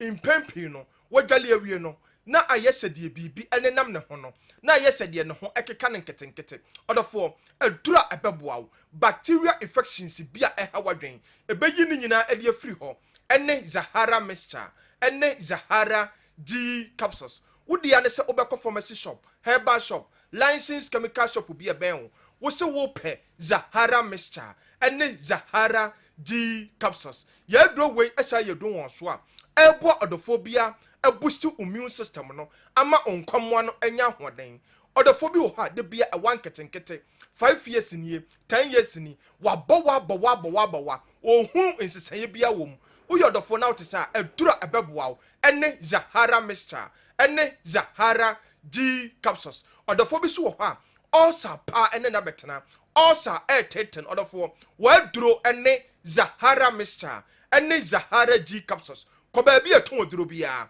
wo se wo pe Zahara Mixture ene Zahara G capsules odofo ye beko ye memedro no so a ye frɛ no Zahara man capsules sa dro we ye dro ye se ye de bo ba ma bia se woye ba ma na wo ho na wo weak erection se woye ba ma na wo ho na wabo adabrijo o ba ma sam no antimi ammo adwuma ba ma wadro ene Zahara man capsules se woye ba ma so na wo ho na sisi yale ene wabetena woye ba ma so na wo ho na onkomwo no ayemre ba ma wadro ene Zahara man capsules sa uye bema na wo ho na onkomo na ye na bema pe Zahara man capsules odofo ye beko ye adura ye frɛ no hindi heba mixture sa aduro we ye adura ye se ye de bua odofo bi a malaria fever ene na betena odofo bi wo ha de bia na aposo eye ne ya nanu mato ontimi endidi enye fe uye odofo na wotesa wa aduro ene hindi heba mixture odofo o typhoid fever na aye kranko etewo so no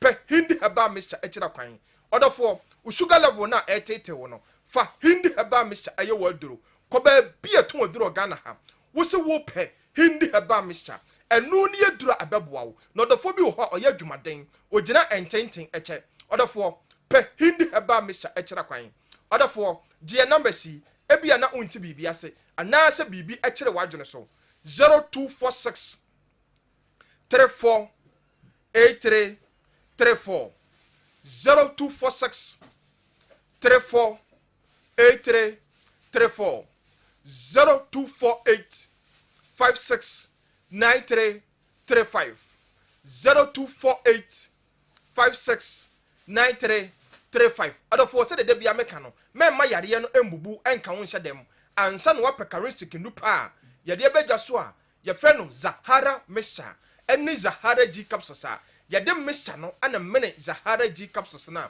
ɛboa adofo bia boost immune system no asatu infection bia se bi te se gonorrhea ɛne Zahara man capsules a ɛboa bɛma bia wayɛ mra yɛtwetwe no ɛbɔ ne nsamra ne se 1 minute bɛma ɛne hindi herbal mixture ɛboa odophobia malaria fever typhoid fever high blood pressure any diabetes ɛhanadwen odofo ye nupa yi ya to apete pharmacy shop herbal shop licensed chemical shop bia wo Ghana ha odofo ukɔ hɔ a obenya aduro no bi atɔ na me sha obɔ sɛ utɔ aduro no bi a obeya danse na waka sɛ charistic aduro no ye me da se the general charistic inro no ayo aye ka ho na pebi friend numbers no na ene mpanimfo yi eni ho enkomo Kessben television Kessben 93.3 Kessben 92.9 emraso se Awal Mohammed eba na obetrase na yehwe nsem kakra akoso ewo ebimemu a ene eye juadanti mu nyina mu nim se weekend yi nsem asisi ye no na yebetrase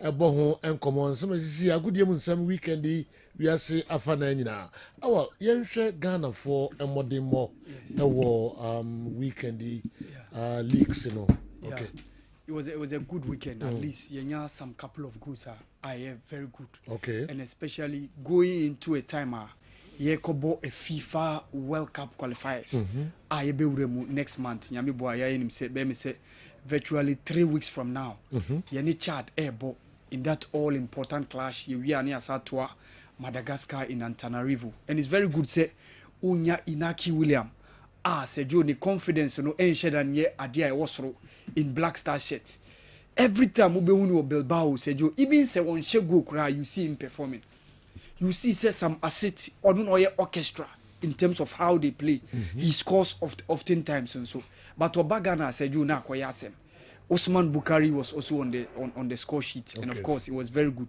Zubair Ibrahim Sejo, I think that boy needs to be taken serious again. Onyanya Black Stars call up there, but at least from under 20, Yakwa under 23 Ebasu Ewo Morocco, he was part of the squad. Now onye main campaign okay in terms of status because not Daniel Free Banye and the main man leading the attack. But Sejo, over the couple of weeks, he's been a consistent performer in the Serbian league. And Sejo Obi boss Serbian league and very bad because clubs from Red Star Belgrade at times you see them in the Champions League, Partizan Belgrade. Oftentimes you see them in the UEFA Europa League and those times some of them. And of course, Sejo me share here with the videos na. Yeah, videos. I ready there. I ready.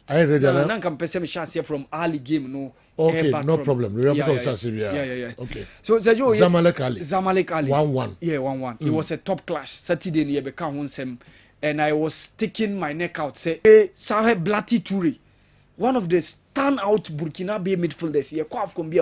He was in Sweden and I'm fan by. Okay. And then Oka Ali Gaber. And also Zamalek, and also called Saudi Arabia was back. So Pyramids for also a very, very good squad. I think they have what it takes to win the title. Per the league performance are more than and how the table next year.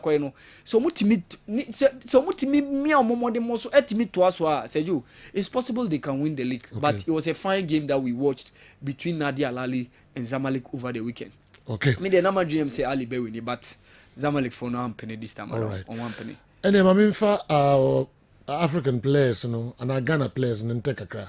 I mean, Jamie Carragher, Jamie Carragher, Africa. Africa. Say, Nina Koba say, Salah performance or done it. Yeah.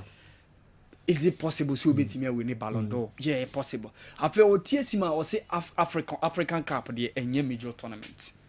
AFCON nye major tournament. Yes, ono media me pese me like me kasa se metia no. O say SSN major tournament yet is a World Cup. Now how do you see Egypt winning the World Cup? But Daniel Sturridge and Michael Richards etwi na Geneva so say Vinicius obo Copa America no. Na no so beti makasa enye major tournament na. We Inaki Williams, Nico Williams, Mone Jude Bellingham, so almost kobo European Championship. And also because a major tournament now. And just Daniel Sturridge can say at the same level. AFCON is at the same level as the likes of the UEFA Euro Championship, the Copa America, the AFC, Asia Football, and all the other confederational tournaments. So for him to say AFCON is not a major tournament, so no one of follow or should be the course of Cote d'Ivoire, Jamaica should be. Nim dear, so he be pa dear, but me say Okobekasa. But my Richards no standard teams, you know, refereeing dear. Yeah, refereeing dear.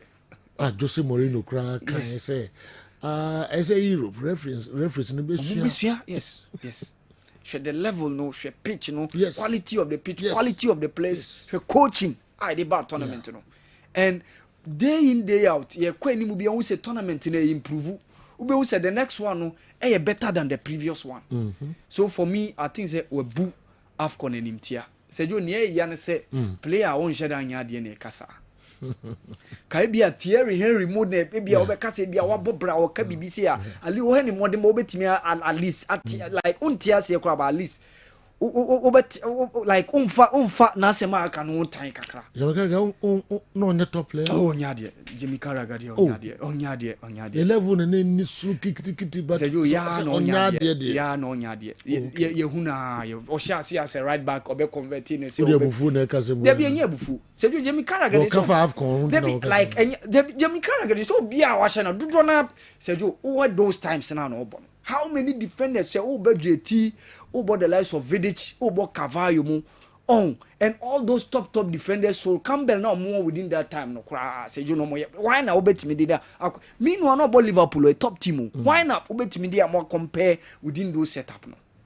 Jamie Carragher obia like why share that Bob Rebia in terms of say top defender bia say you no na ya okay ka top player bia wa Bobra and obekasi ya say you no kra de ka obetina see because of performance awada na di ma obi a on sheda anya de bia na obekasi dia say you ye ntimi ntina o mani mu ye tournament na nimtia because if omo kasa say you omo follow and they know how the tournament have been and you see say ube say Morocco aye be ko say you be better than Ivory Coast call last year and that is how the tournament has always been say you minim say you bia see adwene be na.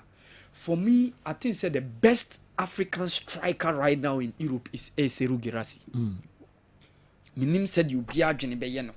But for me right now, so Obeka say typical center forward. Yes, Osimhen wo mu de but any level or call the Galatasaray above from Kaka for me. The goals no. Yes. And shedan too much. Me can say Girassi ni goals. Was share 4 goals over the weekend. Yeah, I know. Yeah. But as to say the goals shouldn't say. Like and yet too much of but our improve as compared to say was Stuttgart no. Even the quality of play say you say yeah cheap on more. Say Lothar Matthäus and a born about so after say obe share 4 goals yeah and no against Union Berlin. Unzo mo share 6. Onu kwa she mu 4. And I say to him Seru Girassi is one of the best strikers in Europe. And say I agree with him on that score. But only the best. Oh dear, or say one of the best strikers in Europe. Said you on that score, no dear. Said you, I will completely agree with him. Said you quickly and go ahead Ghanaian players, you know. Yeah. Omomodembo. Inaki Williams was on target for Atletico Bilbao, almost 7-1 against Real Valladolid. On no share the last goal of the game or three keeper no, and Oboshe. So said you go ni quickly yanko share Zubairu Ibrahim go no. For Partizan Belgrade against Red Star Belgrade. It's also another fine kind game. Also Zubairu Ibrahim also a Sheman club in that game na so it was Sabia. So Zubairu Ibrahim go no and a Ebetrem go. It was a pull out and no free actually. So on a like rebound And they in Kai. So Zubairu Ibrahim was on target for the club. And then of course, Oko Romania, Baba Alassane for Star Bucharest in that game against Dinamo Bucharest. And also Eshe go for the club. Baba Alassane go nonso. And then omo friend Yaya Toure. Yes, Yaya Toure sana omo friend ewo Oko Mempiasem any akrum importemon ma. So you apart from that, Osman Bukari was also on target. This weekend omo share MLS nasi. Okay. Major League Soccer no. This week no omo share na. So Osman Bukari and share the only goal of that game Eman club Austin FC against Sporting Kansas City. Away from that, Jordan Mintanso share goal Eman team Kuchin FC. Uko Malaysia League now game no indeed 2-2. Jordan Minta was also one of the guys on target for the club. So ewo Malaysia League no. So you uye no sin chenso Razak Abalo receive penalty. Okay. For the club this weekend. Okay. Now he's saying Albania. Yeah, Malaysia League no. So say you we know esame up the performances of Ghanaian players who goes from my Dennis Odoi was on target, but say you video no. Some of the videos study bia so Dennis Odoi was on target for Royal Antwerp, Belgian Jupiler League no. The team Royal Antwerp ebo OH11 and it ended in 2-2 draw. Dennis Odoi was also on target. So we said you monitor the performances of the players, going to the World Cup qualifiers. In the media they say from next week by now Black Star no omo ebe invite omo ya shase e invite na momo nti by that time the players ni be hu omo a Ghana fo be hu omo ba be bo ama in that 2 games na ye be bo against Chad and then Madagascar. A very, very important games, but it means that 6, ebe kana in one, said you, ebe maya ko 15. I feel na 4 matches pay. Near to me the way forward to 2026 World Cup qualifiers. Dakar, and Sube host to Youth Olympic Games 2026. 2026. Okay. Yeah, ebe first of its kind on the continent. The nye bida. Say Youth Olympic Games. So, said you, had Diamniado Stadium now, building almost spending almost over 200 million euros. Abdoulaye Wade Stadium no musi. Since you na Senegal national team nebo. Okay. A state of the art stadium. Dakar. Dakar. A state of the art. 200 million euros. And almost spend it. That's big money. Yeah. So you and then ube see stadium like those figures. So when you state of the art.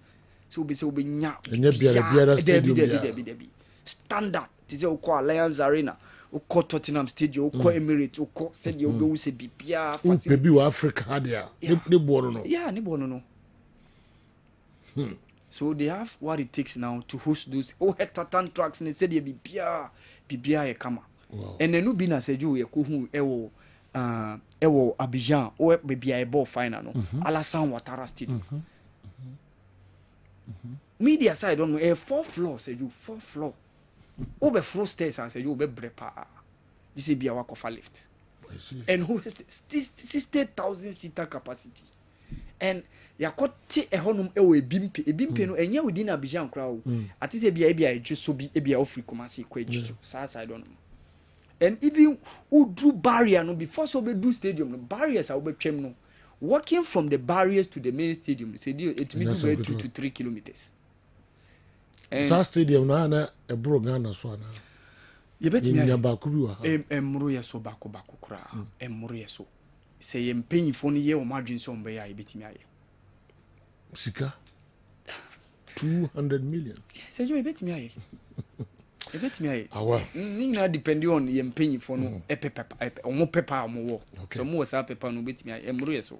Yankombra na menim say MTN FA Cup matches the course no. Shockers. Interest. Shockers. So that's what the FA Cup is meant for. Yeah. It's a nice So we say team bi was your own team di no free no baba team kese bi free o. So you are very, very shocking. Park Academy eliminating Mediama. Golden Kicks eliminating House of Folk. Atram Divisa eliminating League Leaders. Bibiani Gold Stars. So you are very, very shocking. Sisi Asante Kotoko da hu wom. Karela wom. Bechem United da hu wom. Brekum Chelsea enso wom. Well, Yankomra. Na yemehwe sa games na course weekend. Any other local stories? Kumasi Asante Kotoko and so press conference no baso yɛde ho nsɛm nyinaa nso ɛbɛbrɛ mo mekɔ Dawood Heba na makɔdi nkɔmmɔ kakra wɔ hɔ aba na afei yɛatoa so ama mo mena meda Dawood Heba hospital ano na ɛnam me so ɛna nnɛ Dawood ointment Dawood 360 capsules wodwa man so a ɛnɛ obi adi ho adanseɛ na duwei edutwam Dawood ointment ɔse fatwi na ɛbɛkɔ ofa Dawood 360 capsules ɔse sisi na adeɛ wɔ mu na duro mienu wei ɛyɛ adwuma bɔ mu obi a osisi yɛ ɔya paa deɛ ɔbɛyɛ ne sɛ wode Dawood ointment no etwitwi osisi na anopa ɛne anwumre a nansa bia no na wode bi abɔ asawa wobɛtimi de atua wodware wie a fa Dawood ointment wode ɛte ne fa sra saa bere koro na no na wonom Dawood 360 capsules no anopa ɛne anwumre na danseɛ na ba amane wode yɛnkɔ na yɛnkɔti adanseɛ ne bi Dawood ointment adrowe me straighten and welding the toda me po adwuma na me honam nyina me ho bibi enye ba sa minya sa Dawood ointment we na me twitwi a na anopa so binya Dawood 360 na me no mo a ese kwa re me ye adwuma kura se kane no te adrowe de edi masema ma na be di so asema ma electrician na ye adwuma ekofia yentimi na Dawood ointment so ye adwuma na obra okoduru fia fa twitwi ade be che no na ho aye dendendendendende Dawood ointment fa twi keke na ebeko Rua me use mama hoden pa ma metumi bo adwuma bibia e kama e ma me ye Dawood 360 capsules and Dawood ointment o memre we no na do we no so twitwi wa aposo e be ma ya oni nyina afiri o ma de extra tumi be bo adwuma Dawood ointment fa twi na ebeko da bia amafo company da wo ka mu sa akọ spreader mi secret na nu ani ebudo na ani Dawood ointment ene papa mi sole anopa mi di twitwi mi sisi achi mi bia he mi ntebre secret ni nie ti so person what say me a we use Dawood ointment that is the secret of my taxi driving me a transmission gearbox specialist ejuma mi ye en kan na mi pega ade a na me nsakura ntimi pega na ase me ma ade so na lock mi sisi say free say me share Dawood 360 capsules and the Dawood ointment no aboa me bebre the dry man so amente ya mente bla bia obia mo modern so betimi apɛ Dawood ointment and the Dawood 360 capsules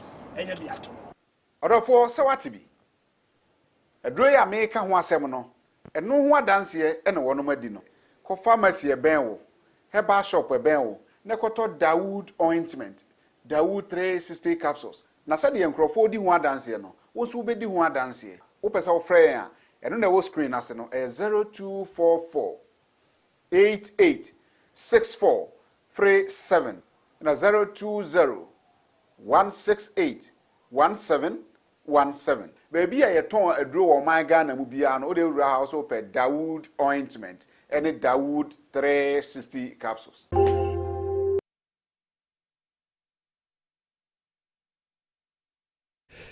yo yɛba na fei yɛde afisɛm no nyinaa nso atoa musabɔdu baako apahosɛm aduonu nwɔtwe Kessben television ani ɛna wani guso a wɔwei pamtwa DSTV channel 364 Go TV channel 121 sese nondu apaho enti no Kessben TV plus nso ɛfa nondu pepepepepepe okay kwa miki yɛhwɛ afisɛm kakra aboaboa no de ɛbrɛ wogye no ma mehyɛ sese already no wadi kan de atodwa sɛ Kumasi Asante Kotoko sesia na ɔmo yɛ nsɛmtwɔfo nhyiamu ɛwɔ Kumasi Babayara Sports Stadium conference hall ɛde nsɛm awodoɔ ɛde todwa lawyer Safo Duku ɔyɛ director of communications ɛde ma Kumasi Asante Kotoko sanso na administrative manager ɛde ma Kumasi Asante Kotoko Richard Akoto wɔn na address ɛyɛ nsɛmtwɔfo ɛde fa nsɛm ahodoɔ de di kan no lawyer Safo Duku address press no die ntia wɔn ɛto wɔn sa ɛde frɛ nsɛmtwɔfo si mbe pie mu Babayara Sports Stadium.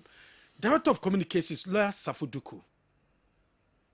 Accra House of Folk, even though they are our arch rivals, to deliberate on the need to take some steps to compare the Ghana Football Association to make some reforms in our game. Subsequently, both clubs submitted a joint petition to the Ghana Football Association on the 7th day of February 2025. And its contents are well known to you. Even before we presented the petition, the GFA has invited all the Premier League clubs to a meeting in Accra. And at the said meeting, some of the issues that we had raised in our petition were addressed. A few days later, the GFA came out with an 18-page working document titled The Enhanced Match Day Safety and Security Protocols 2025 as part of the immediate steps to help improve safety and security at our match venues. And I believe that by now, you have all read through and equipped yourselves with the new measures. And we hope that as you do your programs, you will keep on educating the football fraternity for all of us. Ladies and gentlemen, even though we have commended the GFA for its swift response in addressing some of our immediate concerns, especially on matters of security, some of our proposals are yet to be addressed. But of course, they are basically long-term issues which cannot be dealt with now. In a nutshell, we agree that the measures which the FA have come out with can impact positively on the league as they intend to resume. Accordingly, we wish to assure our supporters and the general public as follows.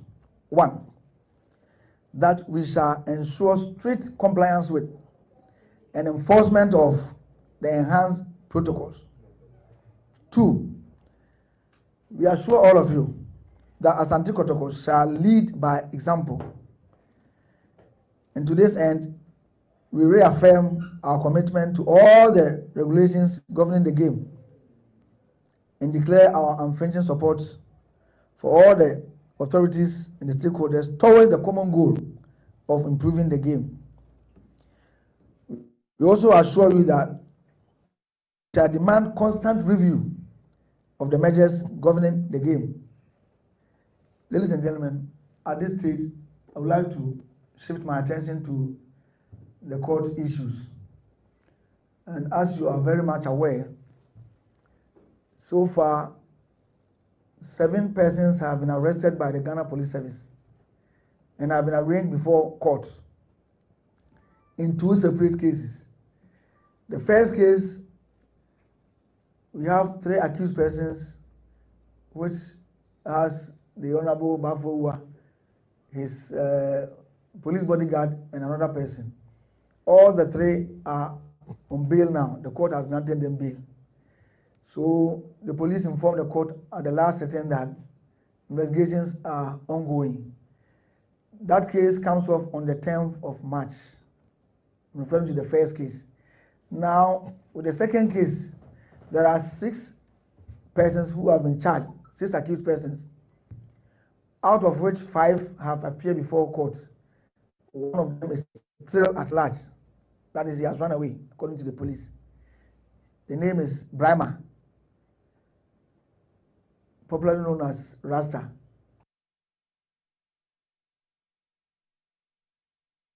When Samala Savuduku were the 2 just my meetings I would do with the Ghana Football Association and the stakeholders na GFNO at the enhanced safety protocols at the Aba. Kumasia Santa Korokasa club or more able follow so or more be so said the be a betimia boama football etimetumpon. La Savuduku Esaso Casa said the Kumasia Santa Koroko are you ready? One more are you ready? Na ready or mayeno or more ebetri so sempono after Pole ye never so on the 6th of March. After 6th of March, no, wamu Kumasi Sante Korokoma ready, say Ghana Premier League, no, wamo ebebo. Because omu players, no, our contract with the club. And our contract, no, so run it. Apart from no players, no, so no, wama sign you so mumbabo bon, tikodo kuntimint now, so muntimin sia kainsa. Was also the tuja, said, Dento my ready so mabo no. Timeline our ho I was a kodokotibi so because I was Africa so yetimidi a reps echo we samala savuduku e the tuja ewo in central phone shemu meeting no ase. Our brother and friend Poli to death. We believe that the police will continue with to intensify their investigations towards the arrest of the 6 accused person. Well, putting all this together, we appreciate that the FA is doing its part, even though the measures are on paper. As I have assured you, we shall ensure strict compliance and enforcement of the measures. We find that almost all the issues that we raised on security have been addressed, except the one on CCTV camera, which the FA has indicated to us that in view of the fact that some of the stadia are owned by the state, it will take the NSA to direct the installation of the CCTV cameras. And you and I know that as you speak now, the NSA does not have a director general through whom we can make the request for the CCTV cameras to be installed. And so we take it as one of our long-term proposals, but we shall enforce it in no time. And then, as I have told you, the Ghana Police Service is also doing its part. So we are convinced that they will intensify their investigations, and the court will also continue with their trials. In view of the foregoing, therefore, and with the mandate of the IMC, I would like to declare that based on the happening so far, Asante Kotoko Sporting Club shall be ready and willing to return to the pitch after the burial and the final funeral rites of the late Nana Yao Frimpong, alias Poli. And we hope that our supporters and all of you out there will agree with us, considering the fact that football is the career of the youth. As I speak to you now, we also have players that we are paying, and at the end of their contracts, we expect that the contracts shall be renewed. Secondly, we are all under CAF, and very soon the GFA will be compelled to submit the participants for next year's CAF and Confederation, like Champions League and Confederation competitions. So there are timelines.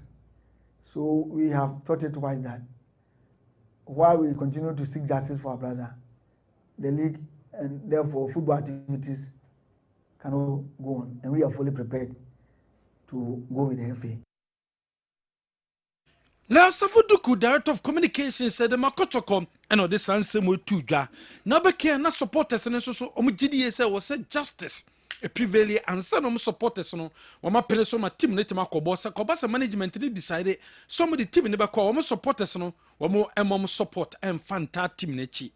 Yabusans a fans, no, one more agree, say Kotoko, and you're ready. After Pole Yana, was I say, dear, woman is supporters, no, meetings are doing no, woman nominating fans, no, so adjatum. As seven by no, you wound the echo. It's in a my about to say, the Juma to my supporters and so no, ever can be. But only by I say, and could I would be bring a coso, and I'm on two out coso. And untino, intimate to us what I say. Chinchina Kanya, Yantiasi, my ball bonkoso. A Kotokono, 18 for football. Your Mantia, Yomka. You want to say, Brazil, ye. It's a giddy say, the Alcosono, a Marina Resumu says, it was to say, dear, Bibi Papa be free moba. In the young Munina, and Quasi a teda. Naibokoswa, the Ija, a Guamusuna, baby is a Korean. A Korean, this edgy near a Rimono. And I won't hear this video. I see my quina balls at trust. Supporters no, yen Cobenano. You didn't know you film. In fact, meetings a cause or secretariat in an independent for baby or in account. In the nomina, Edin Kutawan yet me up to sa. When Sabala Savaduku, what they a tuja, and was some telephone shame was no paya, and nobody Jumediano Ebanawe. Was also Kasai for enhanced safety protocols, Ghana Football Association, their banner, Kotokobediso, was some of France, and so, and Nam San Shisha Media Banner, ne, or minimum France, so a be meeting, no more discussing in a dear free hall. Protocols no. To do no why Bambo Honsem. Ɛhyɛ nyinaa sɛ ɛtumi de yɛ adwuma nti yɛde yɛ adwuma a ɛbɛboa ɛtɔ so mmienu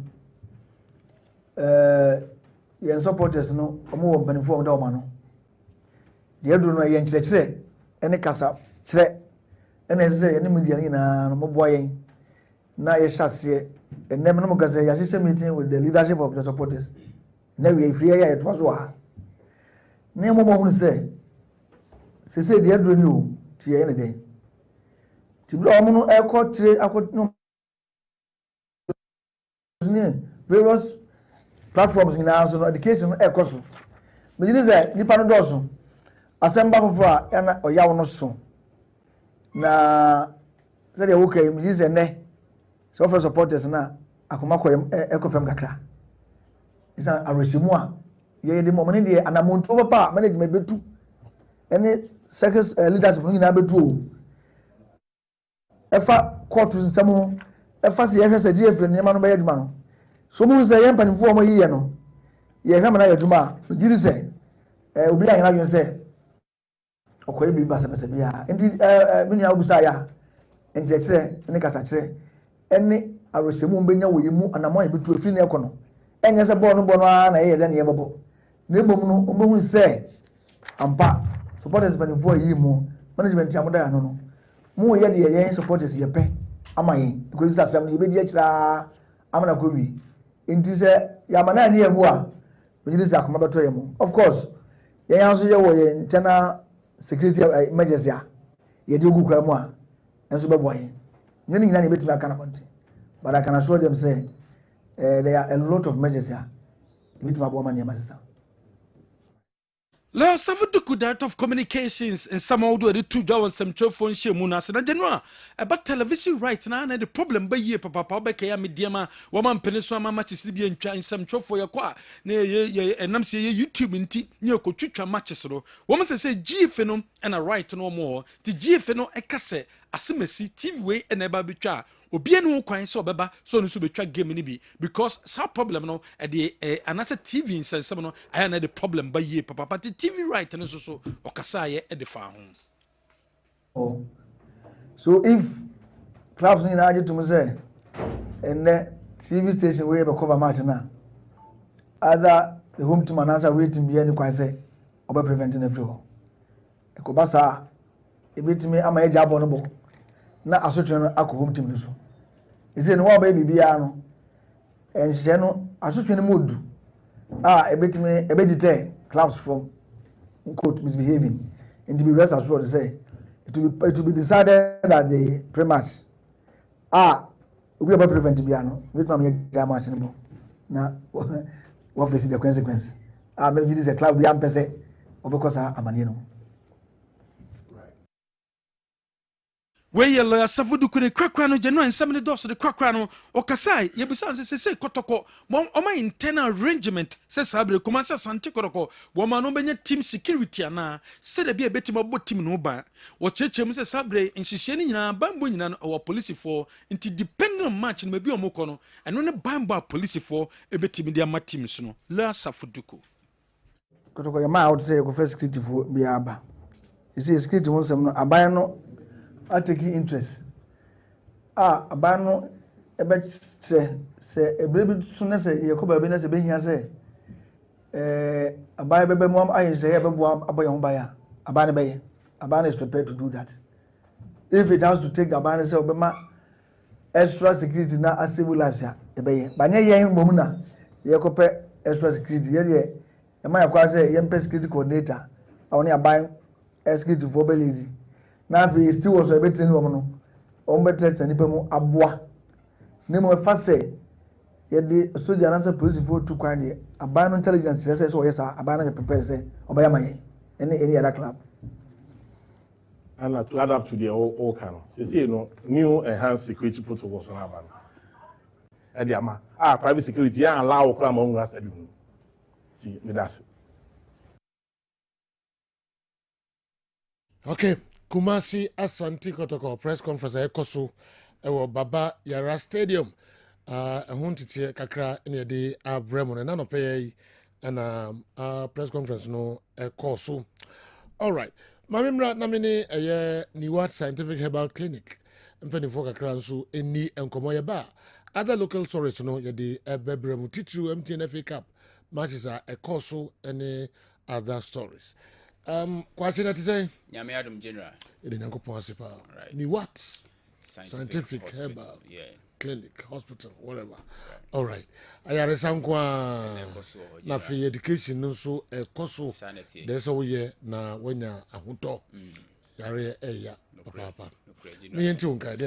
Right, General Medase. Ebusuafo ye mobibia che ye mamo akwaba ediba ni what scientific hospital. Yasanso ehia bi mu ni esua de na ye di apomudi ho nkomo enso ni akyerɛkyerɛ. Ye wo Kumase Atonsu Monaco Junction. Atonsu Monaco Junction ni adansu Bank de nimhwe. Enkranso ye wo mile 7. Achimota mile 7 ben Janet Corner Dino. Ye adwuma free Juada de kosi edame menda including holidays nyina so ye adwuma. Obetimi afre yen ebi a de ye pressure na ha wo ana de diabetes asikyire yare ana ulcer na aba so ama oda wontimi na o prostate na yekese into da odwonso ntentem odwonso bebransa na ade ache abepaatwo de ahomakora koto bememu a ni what scientific hospital na wosaoba wa atsma entehyewa na ha wo ana sa okasa na pampan boni de akire frɛ no halitosis no mepaatwo obaya so ya yehwe nyina kamakama pa edi ama na enigisem ne se mepaatwo ha no ya sakra ne ma bebre mu enti ha no ba hospital na oba enti ya wose ya lab e wose ya test ahodo wose twa scan bibia wose ye bia ansa ne ho yare ha o ansa na ya ma ho aduro no eno ene adwuma ye ewa ha ye wo Kumase Atonsu Monaco Junction ne adansu Bank de nimhwe na enkran so ye wo mile 7 achimota mile 7 ye ni Janet Corner Dino na eben ye frɛ yen e wo 0244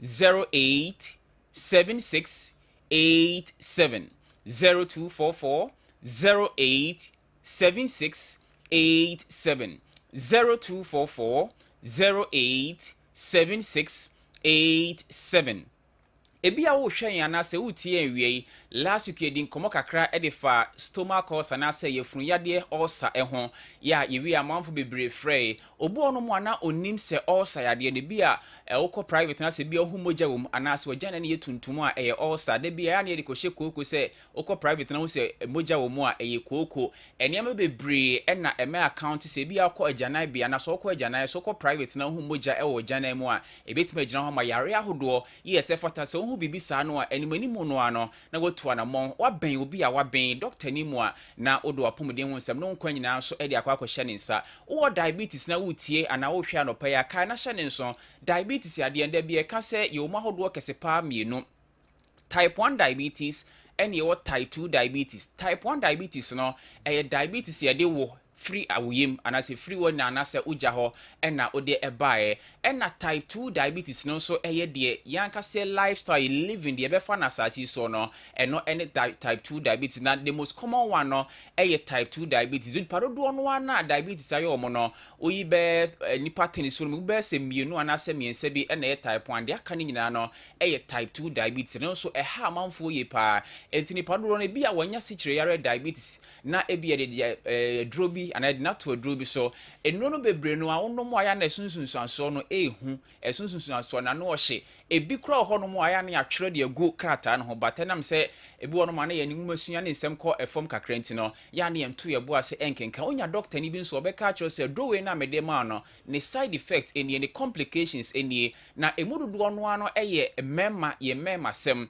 ento obo no mo a wada aduro so a close to be 10-15 years diabetes aduro one mama me say ne be ma no intimi sori kra bie mu a ni what scientific hospital ba de hia ne say diabetes as it do oni pedue ni mo ya insulin adwuma sebehwe na a control ne kobase bia o pancreas no entimi produce enough insulin emani peduane fan control sugar level ni peduane mu a na ama diabetes ade no so ade aba enti nipadodo na no bo no ma na obo insulin pan obo so no da diabetes edro so na uyi no fro no mo a wadidie mo o diet control so ehia yie pa se o regulate o body sugar eya na ehia yie pa ntia enye edro no nko a even exercise o ye exercise kan ho a eno so eboa emanipadua no enya hoden ema etimi he regulate o sugar level no ema seni o si hia no bia no etimi boa ma otimi onsa eka wo ho obani what scientific hospital ye no nyina no ya hwe ya ye nhwemu ena ye de ema wo ntu no mo a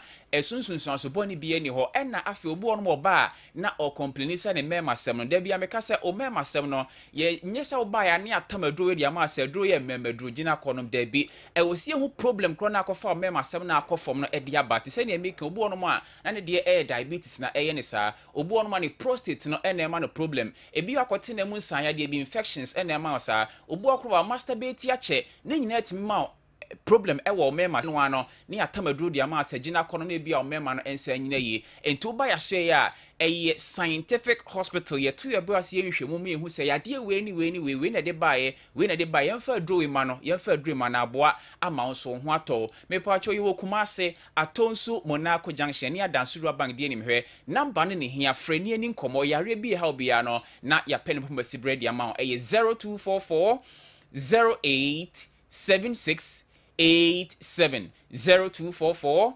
0876 87 obi dey pressure na ohwe anopai pressure ade no so no me pa cho eba so a ya na ehu low pressure ehu na high blood pressure so ehu hypotension na hypertension nyina ehu entini padua da bi e ka se eya na ade ba ko abuo ye pa ye aduane a wudie na nya aduane a wudie nkwa bibia di wura mu enti wonom cigarette wonom ensa na aduane akasa ni nyina ewura mu na nipadua the health benefits abenya wade na de wura mu no eno na ewo se o county de bia ka se cigarette enne niema ahodo no bone ne nsa ne niema ahodo no o hya se wonom e bia ni manum ya wonya ensunsuanso no se ne e bia be ha woni padua no ba ye kakra no a but after bia be e bi wa wonya no mu a anase wura ni padua ni mu a instantly na wonya sunsunsuanso ne bi te se ensa ana petehye e wura wo mu a na ashase e control ni padua ne control adwen no enti ma system no bebre e weaken down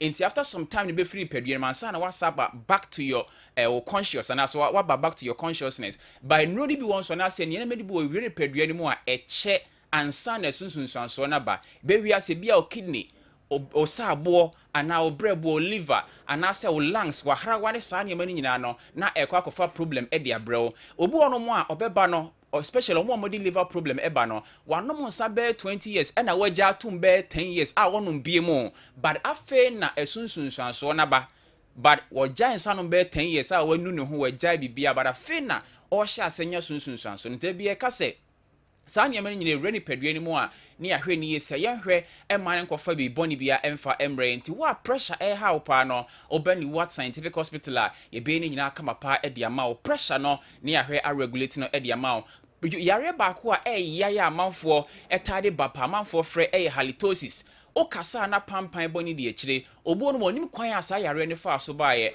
o stomach ulcer one ebetimi produce bad breath no halitosis no na o tonsillitis ebi a tonsils ni inflamed de ye kura ebetimi amasa ade no so aba wa phlegms na asa mamai wo trim obetimi enya sa halitosis no na ne enya adurasem tonsil stones wa tonsil stones wo minimum no ana ebi hihye minimum a ye oba ye ha wo sa ade kura because eno enya adwuma dentist adwuma to ba na ade ne tonsil stones obo wa abon se na ade bi ya beto ketrema so yellow pampai wo pa de se wa we aduane a amfie no ye frɛ no tonsil stones eno etu so produce halitosis no oba na se no a eno de anya aduro dentist adwuma ne direct wa mo akọ dentist so ba de koba se bi ulcer tonsillitis phlegm samama na about three obo okra enuro bi combinations efra ewe ni padua ni mu a na produce that bad breath no ne nyina ba ni what scientific hospital a ye wo brand adaje de behwe ne nyina kama pa de ama wo ya wo ho nsem oba be ma ware for da bi ka se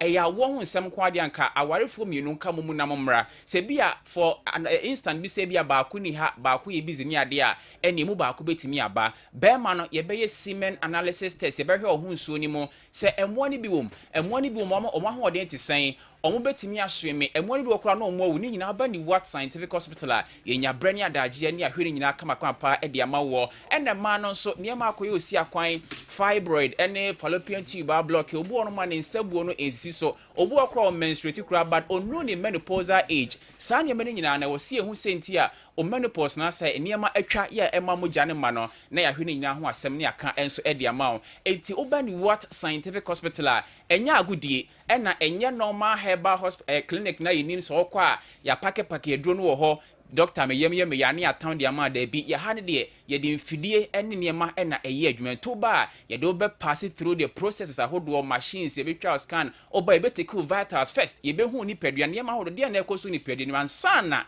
ye hu anamo betu edi afa ho ye wokuma se atonsu monako junction ye ne adansuru bank de nim hwe ena afi across your mile 7 achimota mile 7 ben Janet corner dan fryen 0244 0876 0244 0876 bia ma moya de so afre niema ehwe beka ne ehwe nso betimi aka e de akire wo January de ebrena Dr. Paul Abede o my tape kakra bi na yemfa flow wiki e de juada enti 1 minute bia 1 minute bi na Dr. Paul one my tape 1 minute bia 1000 Ghana enti no so you bia with my doctor Oma you kura bersila no 1 minute bia 1000 cities kakra mi enti yes simple thing am e say tiefo nyina at the bomb ho ban say kidney stones nso ayehu kidney stones bapa wo hopa because of nuane a yedi the lifestyle wom no ti o pese de bia kidney stones ma mu na lead to kidney failure simple thing and also hia lemon kakra bi lemon juice no hia wa fo ani bu so wa so be say teaspoon baako na de afra ani ewo taye na bra ba beda na de 1 teaspoon of lemon and as a lime which be teaspoon na de wo be say 1 tablespoon afra na de afra na wa no mada ensu ade be fra na be say 100 ml so do ani warm to say abele cup baako ya yentanya pa system no efia bam wan we ya na o kidney no wase no ona we enipa bebre nim se nsa na ono ma kidney se ntesa ye nuane ye dine ni even nsu ayanom na enya papa na timi lead to kidney failure lemon and honey was at the time of several person obedano very good for kidney stones. Doc, you better see with the 1 minute per 20,000 Babakes Cano. Now, my fast pa Esther Echemo. Damwasipa Niwat Scientific Herbal Clinic, Quachi, and Dr. Paul. Obu remedy kakrebi ebe so my mon friend numbers no na money omo any enkomo Kwame Miki mraso se odi local stories na kano ebe toaso ede amaye uko Kumasi Asante Kotoko pressure na eba so no minima de se odi beka ho a anase odi other local stories in never brain general intin samene de course na lawyer savuduku odi ne ho sema wodo nyina no de abeyenko ada issues mu a ye beto so se ne na Ghana Football Association wo mo ne National Sports Authority ne ministry no rep any a police for mo shase akọ rounds akọ inspection of the various stadia you see akan e wo so e Ghana Premier League no mu to say the director of competition at the Ghana Football Association they are two just said by Wednesday there no me hwe ni nyina Wednesday mu hwe a na for makotena se no fe o my assessment into what venue no emiti standard no nya de o mepene so ama Ghana Premier League no wesi wetimi esiakan enso ebo ho eno eni de free competition committee no wo mo aso eba ye to so a the Black Queens of Ghana so go so prepare for the African Cup of Nations a member no yentimi unqualified mana qualify kobi already no GF no ama team na kwa kopie mu e Morocco wo mani Morocco national team ni boy wo mo she kaba ko yentimi anti and then 3:30 wo mo abesa so boy nkofa ke so mani Raja academy and so ebabo we preparation the Black Queens of Ghana wo mo towards African Cup of Nations no mo the general beke coach like don't know coach e man 17 team no the jumedi odi no no se jumedi no nto aso biom was they say no ye Ghana ni into opportunity ba say GF no esa so to amasa de frɛ no say ni dwumedi na odi wa na 17 team no wo meto so a ono ay ready so beba aba beto so na even kra no one ne agent di nkomo no wo mo discuss they say no kra no youth ne de waya de and into on sha say so betima teki say be a main team no wetima head coach etimi aboa coach like Kingston. Yeah. And even today, if the FA or Ghana believe that I can still contribute to Ghana soccer, why not? Why not? It's something that is close to my heart that I want to achieve. It's something that I want to do. If I have a call today that I should come back and continue where I stopped, why not? And then also getting to the top, to the senior national team. I think I'm always ready to get there. You know, I was talking to my agent, and he looked at me and then he said to me, "Hey, Kingston, for me, I think you've done youth football for a while. You've done youth football for almost 7-8 years, and what you've done there at that level so far, for me, it says it all. So I think it's right about time for me to think about first team environment now, you know, because when you look at the way I coach, the way I build teams, I think it's right about time now. It's time for me to look at getting into first team environment now. And the only thing I told him is I've been thinking about it also, because I've done this for 8 years.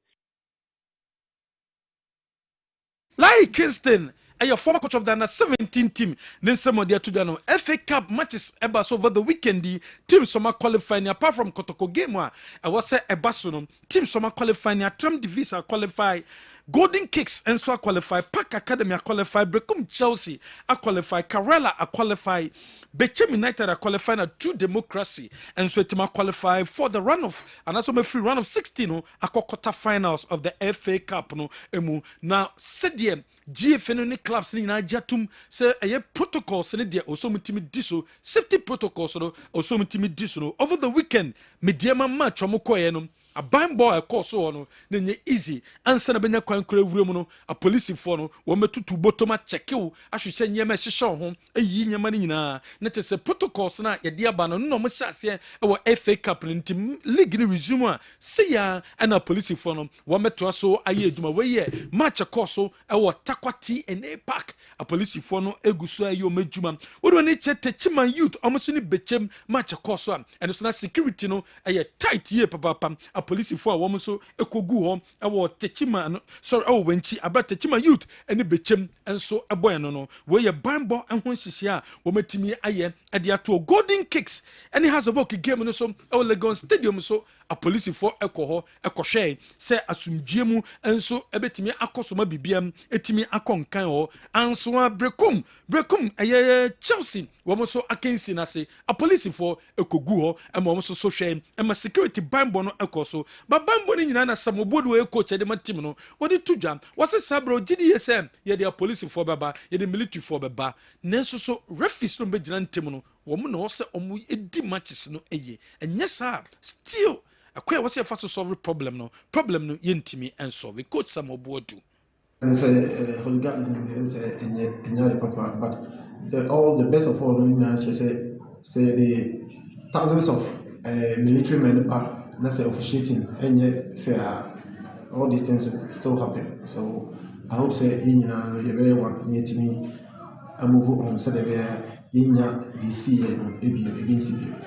and then the team both teams home and away teams because so we are comporting one I don't think say cyber is really everybody.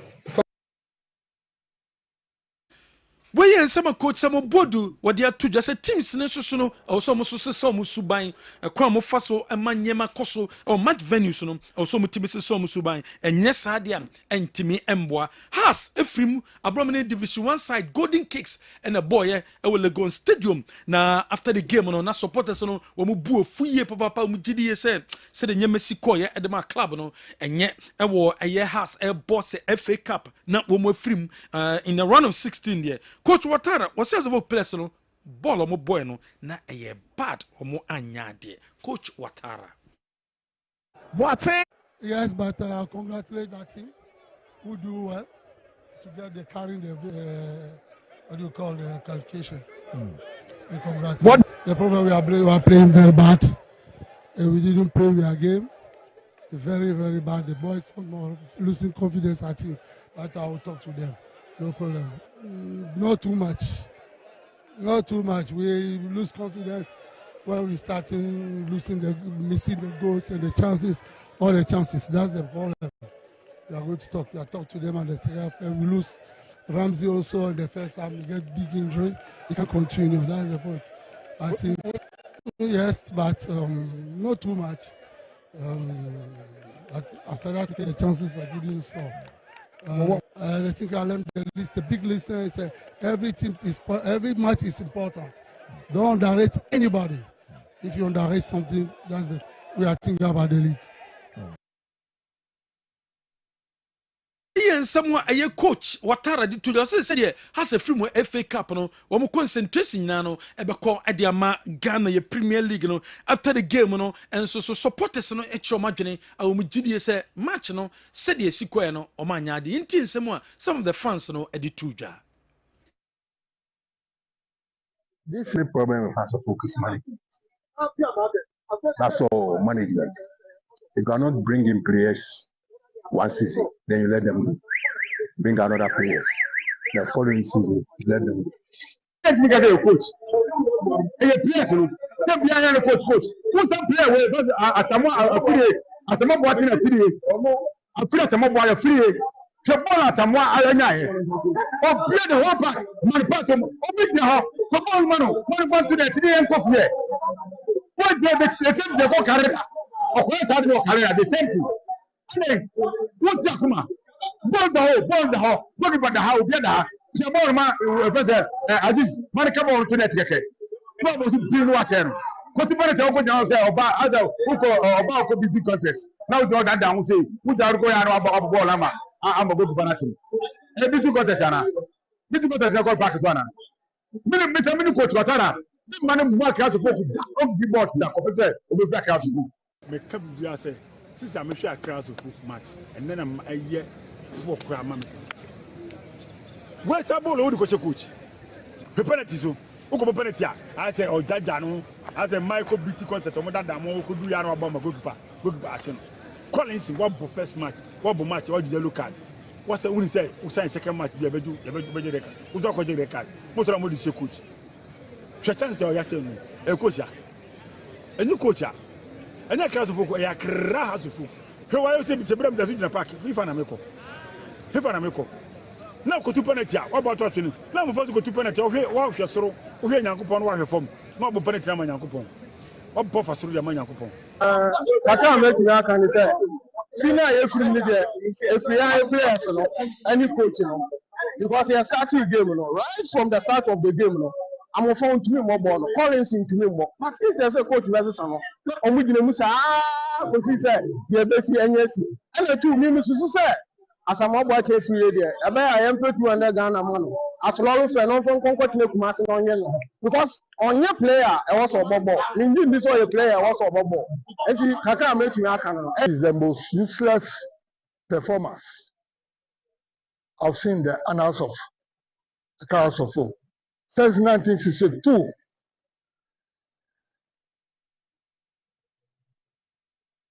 House of Folk normally unearth players from Buko, Tama, Sekondi, Tsunami, and then once upon a time, we collect some from what we call it, Asante region. But most of the players are Accra Bonds. Accra Bonds who have got a blood to kick the globular ladder. CFAO equipment. So we will be able to pick up papa toa. Casa me babo bosin. ope bi ato a CFAO equipment and also hwehwe mechira kwan wo de wani kire eye kembe ho a ho ne de ya uduro be CFA for omo equipment and say wo mo office no wo wo ye obi a ope Mercedes Benz ato a okowa ombabua anase fuso wo mo enso na ape bi ato fuso kan na ape bi anase Shackman truck and a pebiato for all kinds of a jumedi be a peso dibiano obenya biatom CFAO equipment construction equipment to say a level wanubi and a pato quality Toyota forklift and a pebiato a UCA uko CFAO equipment when it be a kwa ubetimi enyebin super comfortable bus from a MCV and a second long and a pebiato for long journeys awudwa CFAO and a also uko shu mechira kwai and nunti sa ope trucks buses and na se ope passenger vehicles and atwa baby bienu a also ko CFAO equipment and I'll do any chowa womo ebeboa omo onkrai oba kumase so a womo ene eye keme womo ben keme officer wokwa na fia boa masanye man eye cast papa nyina no won setimi akabie number eye 0322 03322 022 201 ofro number we so am ye beje so CFAO de yeho na babenya Mercedes Benz ato obenya fusa anase fuso ato obenya Shackman truck ribiato anase construction equipment from Lovo and apebiato Toyota forklift and apebiato yaseye na ba ye betimi aboa amansa etimi akebi CFAO. Wow, my system no mu acheye quality and durability. Okay, and one is CFAO. Penny. Yes. I believe. No competitor. I believe in a manager also market. Okay. Wow. Yeah. Okay. CFAO. Yeah. Don't go there. I'm only competitor, Masa. Mercedes Benz. Yes. Yes. And two cars, papa. And to equipment na pebiato na do ni achro. Yes. Omona edi Mitsubishi eba. Yeah. Two pebiato do ni chowa. On sabe kebi. Ebe more payment plan. Now who say yes, what are they? Yes. Jabiro Bank PLC. Jabiro Bank PLC. Yaseye ena wasoba. Oko Jabiro Bank PLC a ohani bia okwa ye bebo ye papa obatampa loan upebia to anase upebia oba yaseye bebo between 3 to 6 months. 3 to 6 months interest rate no at the form fixed deposit na 3 to 6 months ye betimi ayebi at the amount cash in anase oya bia obeso ye investment ni nyina no ye bebo ama nyemetima konkan at the amount Jabiro Bank PLC de yen and also buy a say savings account current accounts dachinti investment accounts shares and abesa woto anase upe eye baby obeji loan interest rate ro our form fixed deposit money transfer microfinance Jabiro Bank your branch is out Santi Jabe hone bia ya your head office no ewo adwoso obehuyen bonre aboaso Jabe pankrono onwe Roma Hill magazine new road sepetimpom fumesa ene addition market udruha obehuyen wo bi tone dan ewo agric eburaso edano eye 5 bedrooms and a water bia ne toilet and bath we agent sem bia nim ofre na onipa ko na dan ne dia no ono na ne bedi nkomo edan ne completed gate edano number we and also ofre 0244 271809 0244 271809 0244 271809 obetima freyen one number way so heba so cream no e cream bema and the UC bema peso badwuma de e heba so cream and wo so UC bema ho bantem UC e heba so cream ne bi na emboa bema uno obeshema na ho ba besenko wo ba ne ba onsansum babiom wo ne oba ne hie ni giembem wo ba no de bia no osu bomade kope ba so cream ne bi na masa problem no esuntwa emfama obe apply kitwe bi e wo penis no ho after 30 minutes no akwa wash o wash ya ebeboa wie papa any drug store chemical shop bia obenya adena na de so jana menye mi hia omo a pacho ai ma menwie mejuma enti hebas company alaji yawa adwene wo tribo o si alaji yawa enti kobe baso kwibni bi na yusi na ebeboa wie papa ma sa problem no eso atwa e de ama amalina etonkora nyama akola bibia pebia tobia no for ni cha malina ye beboa mansa kabi ye was fantastic run about patasi kwan so we dey towards please depot ho ni bia ye bia malina plaza o intade nkolampa bode one abawo ba no unto so benya 18 years there amalina and abeko general ye fancy hanom okay transfer na ti won some oh the few oh the few Osoro jare. Oh, if you. Who's it the cause of the view? I always say on man plan some pay the oh, there was this yes. No more than feeling you for a crab as omran on your support. Okay. Ko we etata no fio. Okay. Nti so ono ho some boy. So Jackie new mu fio about weekend here. Your friend Jackie. Mother as a new no. Okay. Nti omran no meboa no. I'm support. Nti as a family ni nyina e be. Some of them are many almost different place. Yeah. Na make money almost okay, yes. Yes. Yes. I call it for reinforcement. Reinforcement. Yes. But so I'll keep making you right, kakra. Right in there. Oh, right. About 3-4 years in it. I come out born and one and mother. That's all the year do with years. Make it seem so. And so. Because no a source of kakra and saying. Make you know. We can on Reduani. We can make in Reduani. That kind of day. Weekdays, you know. On Reduani. All right. Yeah, but here local sources no and so emu kakra Jamsco I say kudos to Kumasi Asante Kotoko. We believe in the competence of our management. Though how many matches have Hatchfolk won ever since Setose joined them? Jamsco, though the Abre, I don't know. Obo be there. Setose Obo. And now Oboy. No, we didn't. Okay. All right.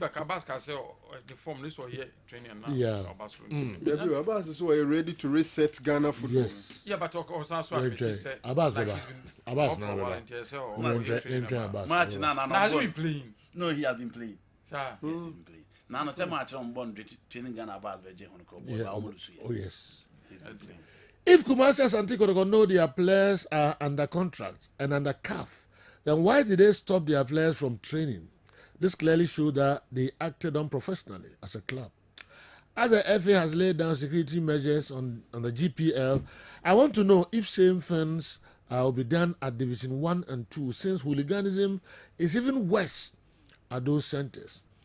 At the schools and colleges, athletics is about to start. I will urge the authorities to add more policemen to the various schools cadets, as the recent happenings have been very bad. Boys of some schools throwing stones and other things around. Okay, I'm going to be Michael anyway. Lawyer Kwame Boafo say, let me congratulate Anslot on engineering the sweet victory over Man City. Yesterday, despite benching our strikers or resorting to excuses, we know who are the good coaches. They are not necessarily those who have access to ready-made top stars before performing. But please tell Pep Guardiola to stop spitting at matches, since some of us enjoy our football over meals. Like I can't for anyway. Also, ball, Odidia, no ball, and then in Egypt.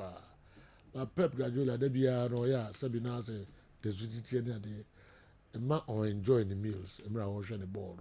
You can't say no nice spitting. But I did one I said in recent time. That's what Penny here do. I don't know. Sir. Pep, we shall have you know. Okay. But we are supposed to normally be yeah to say no my time every almost a different thing. Yeah. So only simple it's normal within their culture, but you had it there. So be the deal I know some be in Tintasua. I know be the no be quiet crowd yeah some fun out with Sabukum Eddie yeah now the movie but over there I don't Sabukum the wave. How moon found then the Sunday Ben one. Yeah. So now na Bukum the Ben Bukum or the okay. Yeah, now yeah, because no coffee me shall say. Okay, me that's I think there've been a couple of questions. Yes, match day enhanced protocols, affected Division 1, affected all the leagues na yebono. Even Women Premier League affected them. In the account, until recent time, DFA are conducted training. I'm Division 1 for no. More than a lot of activities, except say then say follow in terms of publication. But if I publish when Women Premier League clubs, no be training more Division 1 clubs, only training more because all these are going to be enhanced. And a match commissioner is still referee, so we do matches and we do all these matches. We FA training more. So all those things be applicable. And also in Chelsea bia say obo Premier League match, say police for 50, obo Division 1 and Division 2 say 50 no na eba. They are appropriate, adequate. I bet me aboa match na akoso asomdwem no. Onu na beba ho.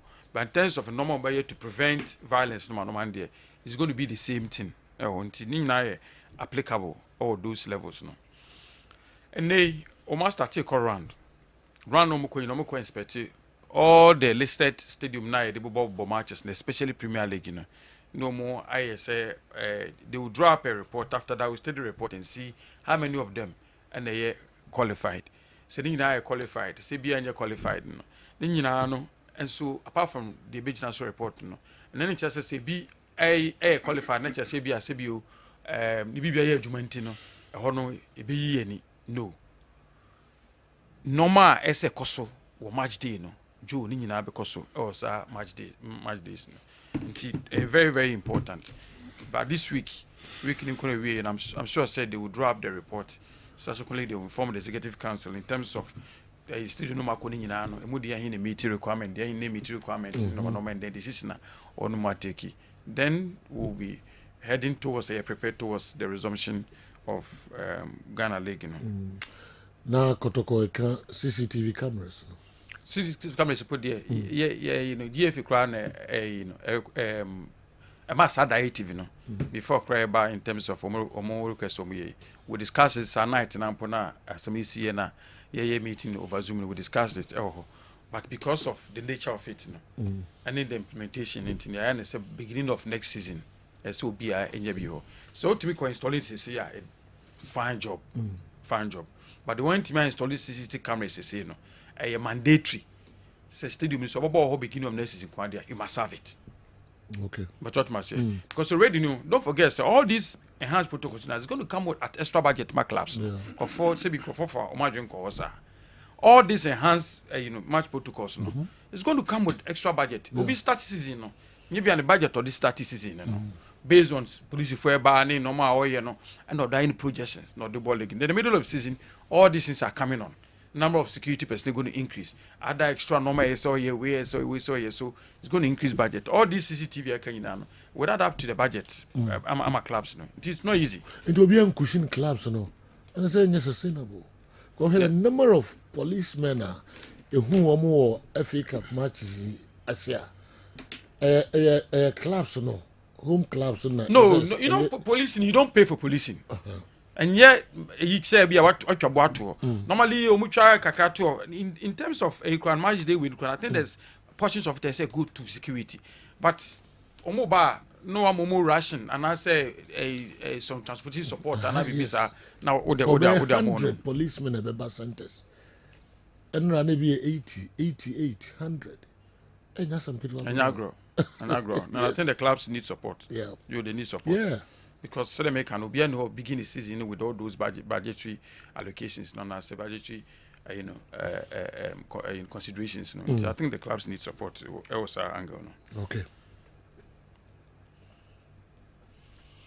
Yes, and no, until and one answer and say if a security move if cap whether it's going to be applicable, and I say we say league this start here. Yes, this discussion here. Okay. Tinina say.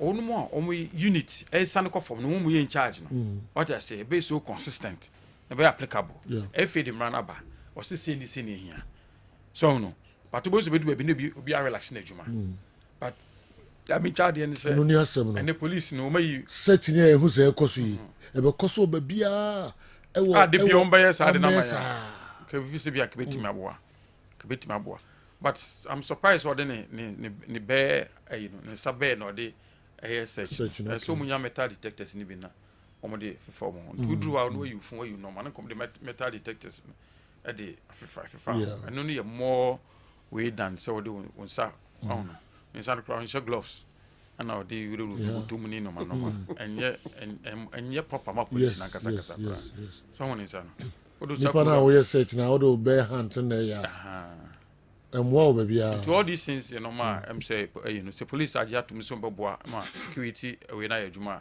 some provide equipment ma police for no so be you betimi aye adwuma na mo aye ni titu ne car and ya ka numbers na 8060 no enche bia be ka ka so munya ka mo de ba wo de fama ka bia nso nka enche bia o ka say police okay police be do bia nya numbers na say 80 ne nya ho car so no car na 20 na timi afa na de o maba into all those logistics na police here to make sure say no be adwuma no I think say the police she dey cost dey the police for those in the panel eh Ghana never see na bibi si say ya asa omo ye ma na ye fedo do na say no o se be ye be to aso say ya she mo amhwe TV she police for akọ one game don't forget say if they do sada no so if there are no lot of duties but say juma bebre duty bebre wo within the vicinity I won't say police for me dispatch be mark or you may not get these numbers but don't forget them marketers all the money young of show baby show to baby bakana we complain about vehicle to convey them about until suppose na numbers no I shall say it we don't say could to say blade with them we use na trap ntini na so be search be say you know body search na so mutimi e be share you know on Munsa. Kofino bi kase security measures here more put in place. I was stadia who do nema mo ye say referees no mo no mo ankasa. I say ye e be adwuma hunu sabi. Exactly yeah. Me listing Kofino mo through training now some the referee for account. Referee there omo training there it's been there. Yeah. It's been there but na same time in the last I think last season and not this season ko nyina no.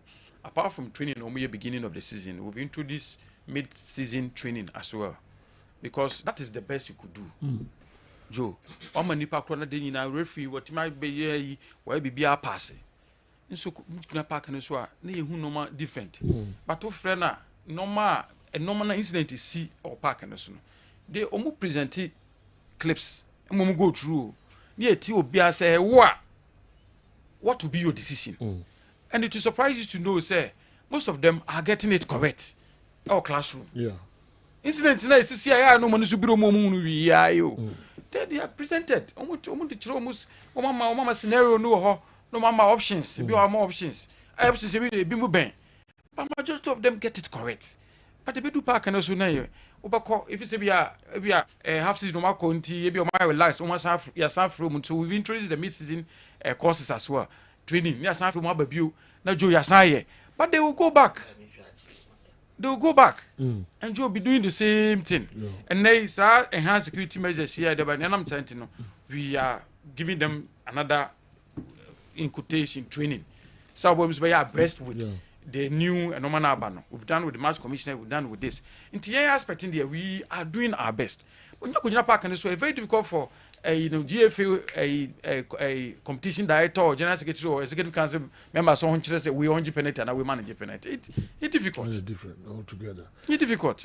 Those who get things deliberately wrong or hono, buy who say deal with the same continue. Joe, they are punished. But to punish you this week, next week you will be seeing the same thing. Oh, it's a difficult thing for everybody. Who are the chrono? I am Manabasa. Buapaya na say. No, but you see, some of them genuinely they will come and admit, say no. Well, now he's realizing say so when he say ya, and Kebia won't take it easy now, take it. Okay. Some of them they will tell you. But how long they say courses are? Because no one kuya security in seven. Yeah, but nobody has any right was asiso. Say nam say referee agina park and so there so agina wan agintino and it took akwo bia so na akofa bibia akoto ana say akoto they say na you hu ya papa big man Dr. Pakuzi park so say referee so person asum jeba that this never take it we don't do that in football so yes the referees are ebim committee errors mistake but any mouse are right no and these referees errors mistake and na ekotia ochina na e come out and ekotia ochina na e come out look how happened. And I had Frank Barcelona match and then Manchester Everton match. So what you making now? But Everton for say they were just here is no. But what is obi kobu biasum and obi atiati back the penalty crash last minute. What your prefer penalty crash penalty na Frank no Manchester no kakra no so who say we are so no mu and some agwa nipa mienu no so no mu. But what from referee say any penalty or VAR say any penalty. What so referee for no transfer and referee pay for transfer no referee this no take a bad. They will punish the referee. You do not have any right say obeko so attack you. Asante Kodakoso ombe demand the constant review of Nema Kosoni Adina no Savudukun lawyer or the Atu Edra. So I brought it the other time. I want Achi to add his take. I suggest the FA should rather deduct points instead of what? Instead of a fine, so that the more you misbehave, the more backwards you go. Because you actually have killed someone and have also gained points. In this case, no club will let supporters waste their hard-won points. Again, the punishment for referees should be deterrent enough. Well, Utu is 1 point in the 2 referees. Yeah, but point is very difficult. You see, points must be won on the field of play. So no, once in the past near or normal we be listen with the league near so basa confusion. Socks crown a shower. Nothing new place in a shed. It's another cope socks no calabia. No be that point. The socks does no play ball. Oh no, internet a lot of confusion about Ghana league moon. Your ball league in the baby you know in the protest. One say no more be until if you move from Saab do pointer. You want to say all those things a say quite fine. Name you can say point it here. And no in best practices around the world very difficult for hooliganism to knock or 2 be point you see point maybe indirectly maybe because of the way anything you if you home and then say teams most of them win more matches home than somebody win away maybe any ban home now called you suffer financially and maybe they play on the do support maybe a match now affect too. But say based on the basic to be pointer, those things are not available in regulation no. But what must say? And not available in the regulation no. It's so drastic. But near that who say name more system no. And they move from there. I will do time yes no point must be won on the field of play. And yeah, no man getting be now. Point. But we get to the point. To say that any referee or no because no attacking. If the referee says on DBOR, it amounts to a feature, and then we will lose 2 points. No. But what must say? Sir, hooliganism no. Where? So if you fail to provide security, now you mark time we want to have security. You say the safety and security of the patrons, because patrons are making obiaka home, even including the spectators from Maba Stadium, cannot be guaranteed match now. Match commissioner will say a game need to be started. After certain periods, sentiment start here. It will amount to feature. Who home team and organize security? No, we disappointed that's all. Okay. But what must say? In some aspect, but to the extreme, and sana. Be a baby 2 points here. What was the second point? You see, referees no punishment didn't deterrent enough. So the suggestion is saying I am meme. Whatever punishment I want my referees. Obi na this suggestion be by maybe if you said next time I'll carry it my so here juma. Say apart from say referee no yeah we suspending no. Yeah ni fee no yanko tibi. Yanti ni fee ni bi. The fee is na what? Say no asem. 1,001. So what I say. So but beyond that, in the ban a bit me I referee. You suspend the referee, you say referee no and your full time job. All of them mo ye. And now omoye we as part. So beyond so suspending from matches no. Which deterrent punishment? Omo suggestion ni be running here. Because if you call yourself sakisaki you lose all your experience referees. All right. Maminko Franco Naro, Dr. Ho. Now, before some of you now you're Black Starlets, managing committee chairman, right? Yes, sir. Starlets. Yes, sir. Like Kinson's already ready. coach. That be your coach. Oh, see how crowd there. You're too for say uncle high, a bit higher. High there, send you so we FA member, ESCO. You ask me, send me a black starlet management committee chairman. I'm saying yes. That's all time. And okazo ni obeko onko onye biom. Ono akoy. Wa akwadwe hu ahu say akwanya beda ho a oye ready. Is akwanya ni o say. Okay. The bedawa or you ready? Akwanya ni o black star omo say as I speak to you. I was supposed to be with the team today. And the team no tamale. Team in we scouting tamale. Team na akọ sunyane performance ni ni team. Omako sunyana akọ scouting. Omako go so akọ scouting. Omako techiman akọ scouting. Omo tamale. And omo fi here ochina ombako burger. Omo scouting burger wi ombako wa akọ scouting. And sana weekend we see. No more send aba form. And some by Ashanti, the certain part of it. They are working. There's no space. You see, they are working. Okay. A crowd consider different coach. Consider different. A crowd no, consider different coach. I said no only football person. You Ghana for. Mamen kono hona no Kofi ose kwan ni ho. We say why my coach no ho ye na djuma sese. Ana untie. Okay. So next Alex Kra, we are ESCO member. O say mo de ni se ba bia. Na me se ba bi fa ne kwa. Ko mo se Alex Kra no, wa ye ho adwuma for be 8 years. O say o kosoro. E ba bi e fa. Oh, say 19 o. So you teams will be. Na wa bodi ba bia coach o ana un study we. All right. Do nya no an say ba bia e ma. Baby a coach wa Ghana, baby a coach wa Ghana coach. Ndi kwan bia ntumi ba da ba bia. Ghana for na coach wo nyina na what is it? All right. So ba bia e ma. Na we ye modwo hu ni ana. Na mu ntimi fa na attach ba. Ali so nka ba ko bi ho. So take advice akra. Oh. No, you teams will be. You team take advice with you team. All right. There's another possible who nanim kra biom. Why? Effie. Oh, me Effie. Me am one. You a school member. No, I'm only one person. You see at BBNU, I've told you, it me called a meeting. Then they said something. Maybe 2 or 3 of us would disagree. But if majority says and then echo. So what I say? Okay. But you know a person says and the modern munity. Akwenya bedawa mun consider. So akwenya ni ba na wakasa asemu. Akwenya ni namba na wakasa dia. As it is you what you damn so. I'm preempting it. Say jaw yere. Catch players in say man qualify no saki coach no. Also what it is as them be. What say? Say I see obi be catch players no say so man momodi and share some matter be saki coach no. Do you know what? Say na wo musisi ya no. The FA I feel no this answer no ba. Man can do can be. The FA has a lot at we have a lot our hands. Yeah, handle. What I say. So me, I'm not gonna have time for him. I have to be honest. I'm not gonna have time for him. Okay. And under 17, no, is focused. Yeah, try.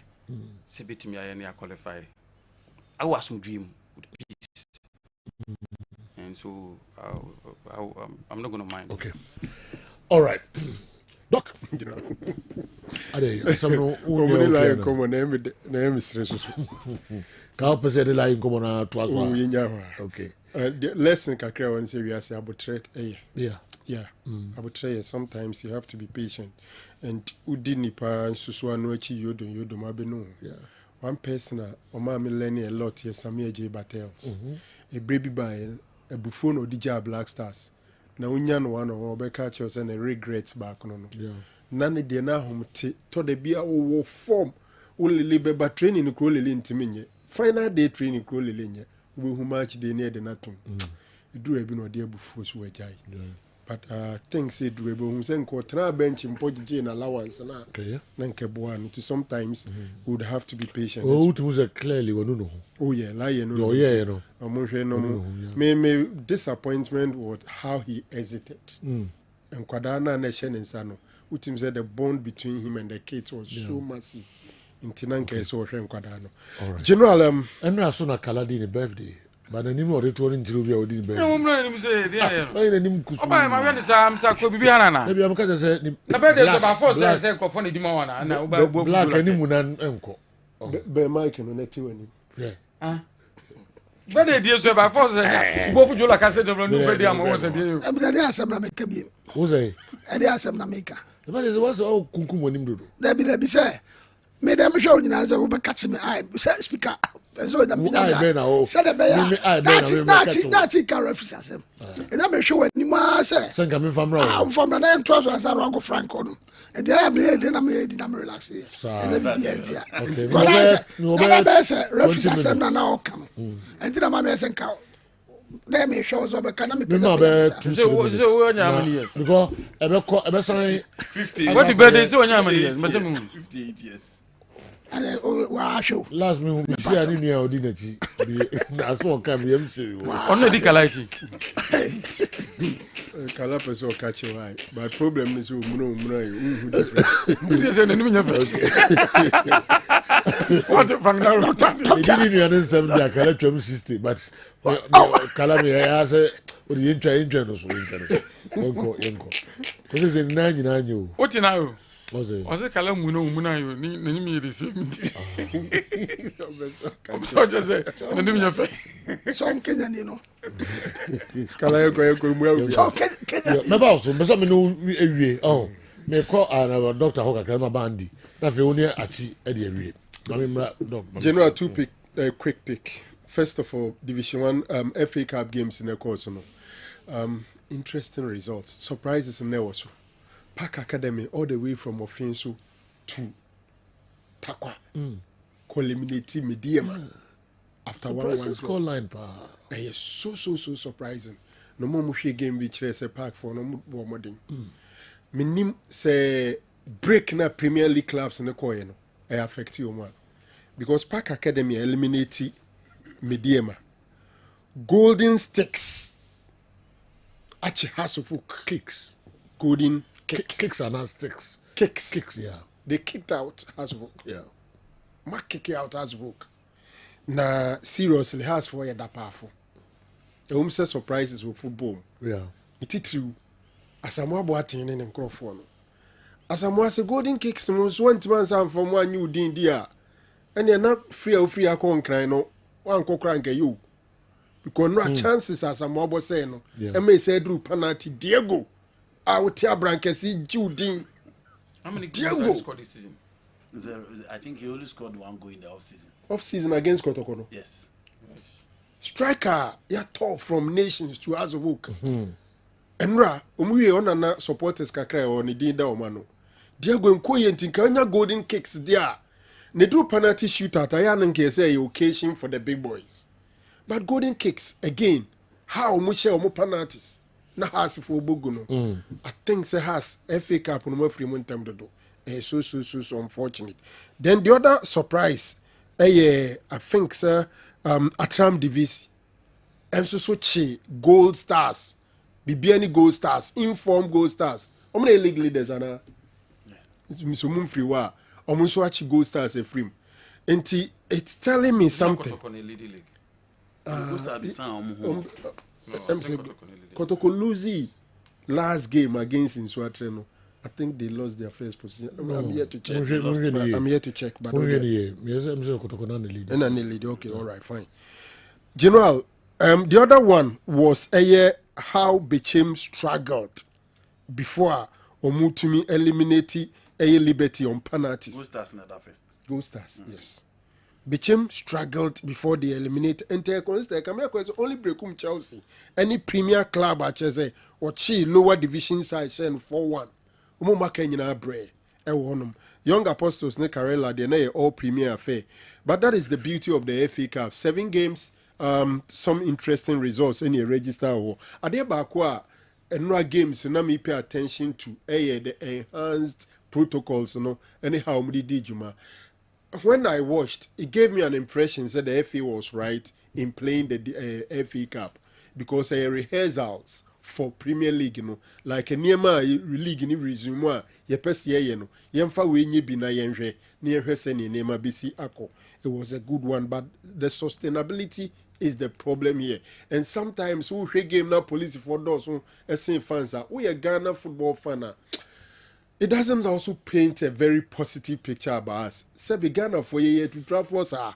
See intimin ko bo footballer security kakraka I think say intensify education no na amanfo etumi etutu omo ne emayi general the last pick here Sante Kotoko press conference no okay nsɛm biara Asante Kotoko de tu dwa lawyer Safu Duku kan no mene ne ya adwen de football club de si no ahomte eya ba yet dey train tie de unya achesoa ubekɔso asi akan the most important thing niema omuso omde begu akwam no I'm hoping say any lip service say they will continue to monitor the compliance of the safety enhanced safety protocols no so mo behwe say niema mpanyimfo ahye omobo si edi begu akwam no mpanyimfo bedi so ana now me can have CCTV camera no there a bit difficult because most of the centers cry abide there and in processes they go through abide but general is a matter of need CCTV camera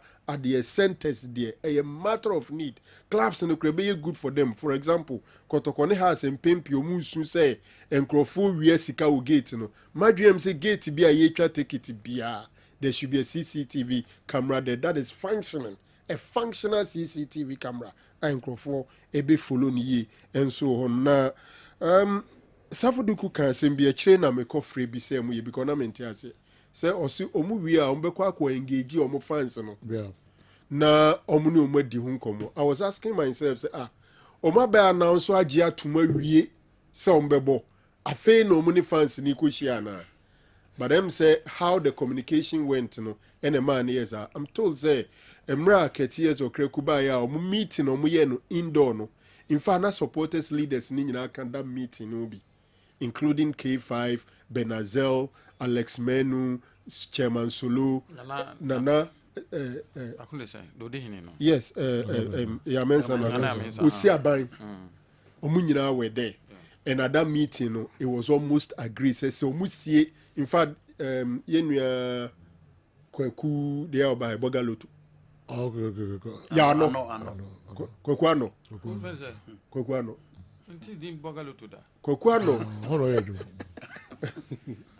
no what I say any problem kesi me ngo yedu onu mpo ne editu omanim say ombe sere say Kotoko besi akan ni bia agese omo ayeyi na wie and it was agreed nti it's not like afen omuko hia omo no mu dia to omanim nemum they are going to meet them on the enhanced match day protocols okay near supporters here in terms of compliance. I think that is what the meeting is all about. Because initially I was surprised, or be announced IBB we are feeling and Kauko supporters. Now see there be no announcement now be any. ABC says the reason I try to find out. Then no, you know what I'm saying?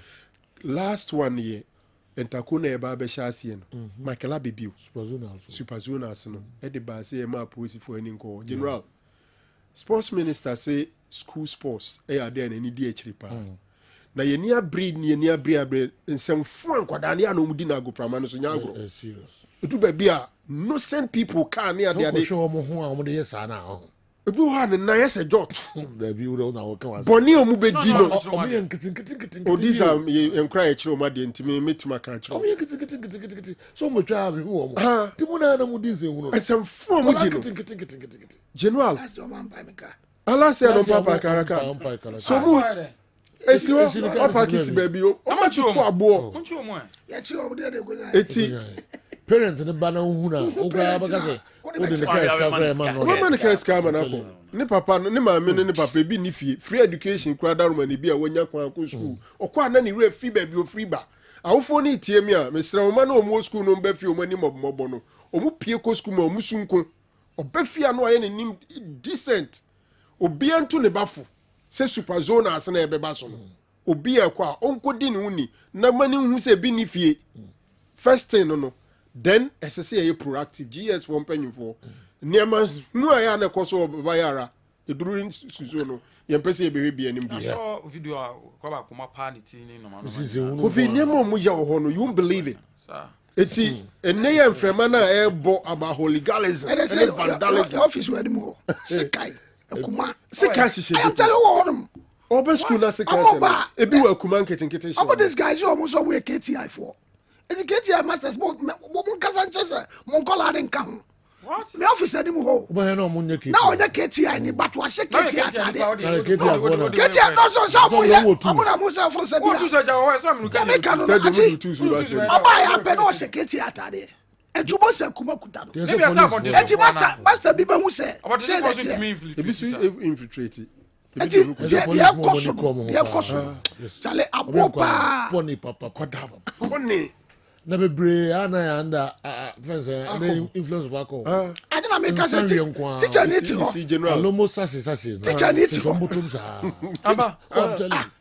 Oya ona ma no ate ano no. Eh me ne kosku ne nkura papa. Because fa kala office na nimu ho. Say na ma pon say I didn't know. Kwa am fazo me koto. No mo jina ka na nim no mo sasa. Obi jina mo chepa. 2 3 na me jina fa ko. Na me ko pe mo hasem ko bo aben. Eh, those two guys are telling you. It's a broken mama. Maza to. So the teacher cry or baha. I don't. What bullshit tam. Me amanu di. Ewiase. Omo aye do me wi ana. Na foka krebi be 3 bi no baby man. Kwa some so no. But there are so many responsible people around too. Say akwada ketwa we no abigina ba so to alomo 3 sons. No obu ama. Some of them are so responsible. Elsewhere, so school ni akwada. You be close we ban it down. The Lord doesn't work. Okay, mami nko Andy Kem so. No about text message. Honorable Achi, please don't defend Pep Guardiola. It's a criminal offense in the UK and many other countries to spit in public. Pep Guardiola has no excuse for this breach of hygiene, especially when he is not a player who may spit for being tied in running in the matches. Okay? Which may be overlooked if this habitual spitting by Pep had been done by an African coach. It will have attracted newspaper headlines throughout Europe. Into the Odiabarano. Yes, sir. African Nina Cotin, Tessia, Sabi Kuchia. Kababia or Ebro Ninti, Wamiamano. That's lawyer. Who's a city? What is it? They say, what's your name? What's your name? The city I am brain and what my city I am brain and what my should be. What's your name? Johnny? Says a lawyer, city will be should be to Liverpool. Show more in I asked an phone head up for a league with as I saw. Before commercials can crabby Abba. Me call the what scientific herbal clinic of Ankratoka Krabiba Nafi and the Kem. Pimo na fe enwenu akasa wo my friends say phytochemicals no ye extract say enwenu no na ye fam frem no emfa emaw e bia o kidney no yare abem o kidney no essay yanko na Ghana ha ye dey take ahaban e dey dialysis o kidney no say akodu say dian kura no a nyarehemu na nya didi na fo ni kirem e woni what scientific hospital bofra ban e boye ama wo diabetes ye de bofra ban e nyama bi efra e de mawa e be bo ma diabetes na o sugar e cost pay no eno so aboa ama etinya bafum e bia na o hwe misisi e na o problem pa e yo mema sem da ba bi wo no a onya tenkan kwa so wo ba beda obo so otimi nya hode ne peja na wo ba ehyiemu a ehyiemu na adwo e no bo so atese ne be ma no ensore kra e bia na e no bia da so a wo nom yo ba na utie me na se eya wo no problem e bia na e fibro na akosi a wo no kwan ana wa kwa ya sabia doctor say ensuo betata onkosuem ovarian cyst ana se fallopian tube no e na block here obebu okura wo sebuo ensisi so ni nyina timi sinyi se wo kwan be ma bia na hunsuo e na wo form nkwawan e wo form low sperm count na wo okura be ba be ne hunsuo mo no na e wo no be friend say spermatozoa no ba kokura we nyina e ha esi awo ho kwan a obe ni what scientific hospital a enfidie de ehwe wo be da di amia wo se problem bi wo no mo a ye timi ehwo aduro na afi aduane e be kira ho adi pressure ti amo akoma bo peri asem kura si ofie timi ho amane obi so hweme na ne bia stroke akawa to mpamo ye kwa wo ye ba wo so timi o kasa na pampan boni bi akire friend halitosis yade ba ko ya no wan bi obi opewase obetimi akade akire wo a ade bedi unya o kasa bia na obi atwene hwene okoda na nyimre o da o jonso antentem ye papa mo mpanifo no e free 40 50 60 years e ko animo no o prostate na ekese prostate enlargement e ba sa o da o jonso antentem o jonso bebransa na ade ache e mane nka achi emye kofa catheter ahoma nkoto ba memo abusuafo bi ebere nti manya adagye amoya de dia nyadidie se ni what scientific hospital Ghana ha de pa ya sabe ya dia ba frim dia fidie e de twe enubena e na fa ho de ni fra haban mu e de sa o ya de ma wo na e ni what scientific hospital yi wo Kumase atonsu Monaco junction ya Dansura bank no e ne die ni mehwe enkran so ye o ma 7 ye ben Janet Corner dan no 0244 08 7687.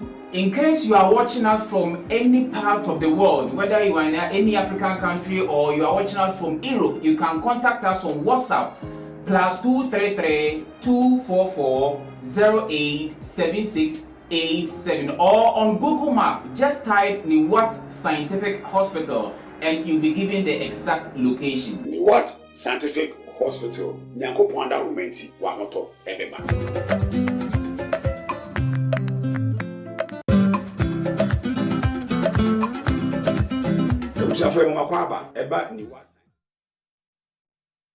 Okay. Yes, Abba. Na Siman Siake. Andike. Yenje kakra o de bebre na fi binko kala ho na yenko yo.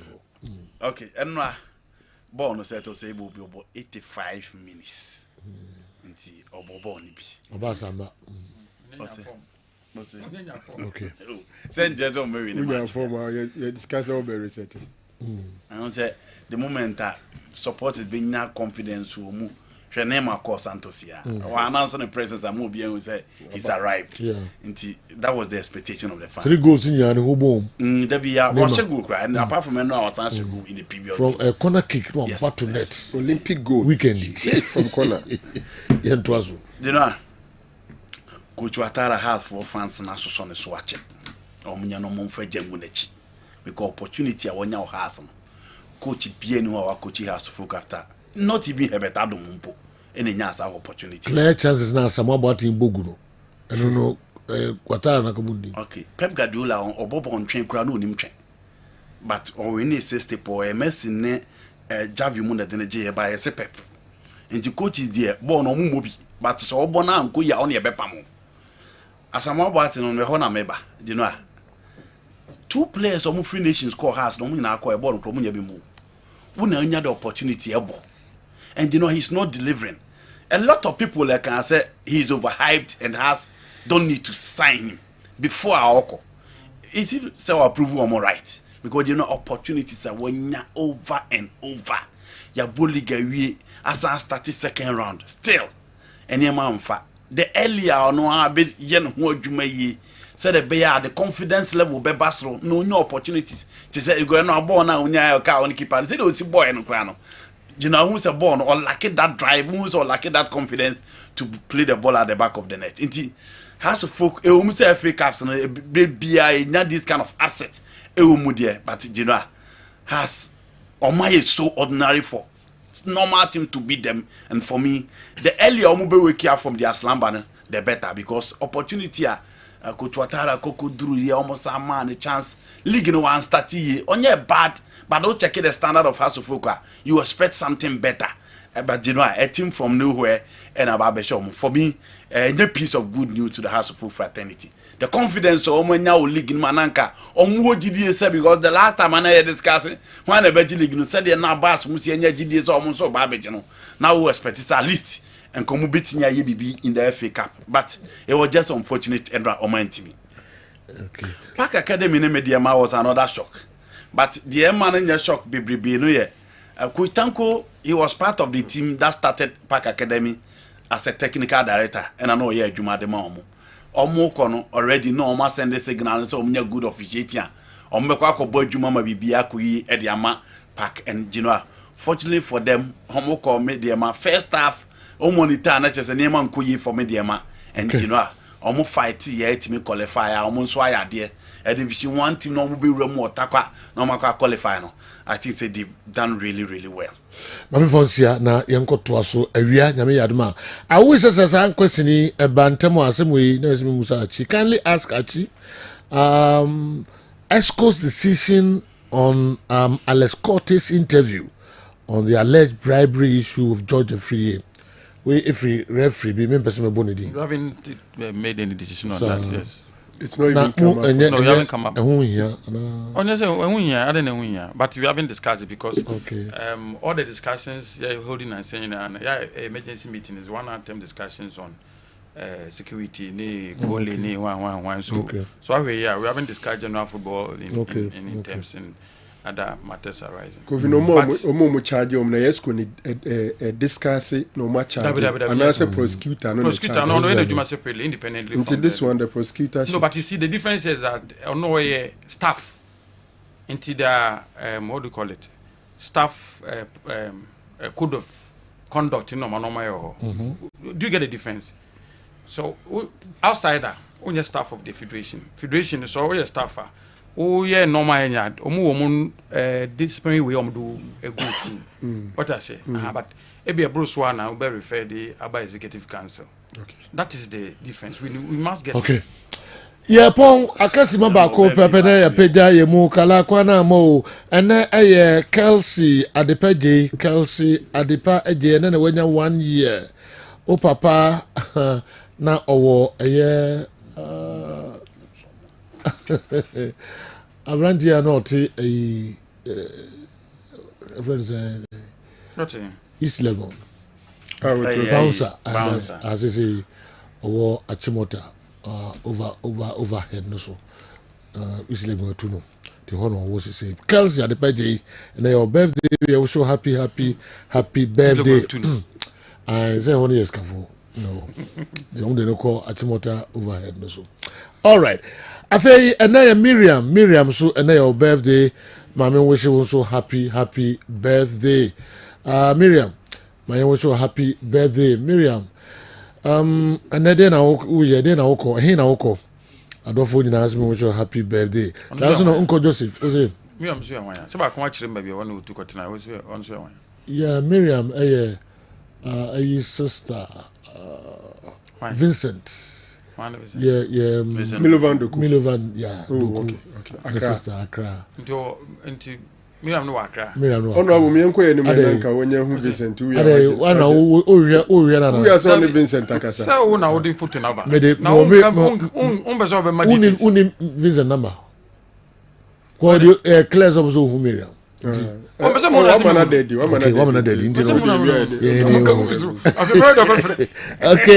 and that's your Michael Magnus Mensa and also birthday. Michael Magnus Mensa and your birthday.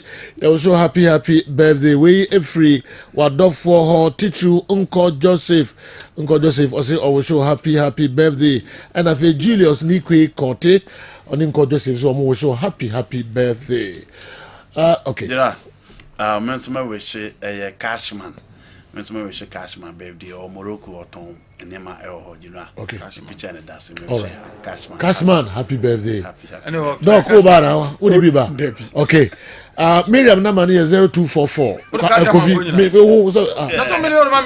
Okay,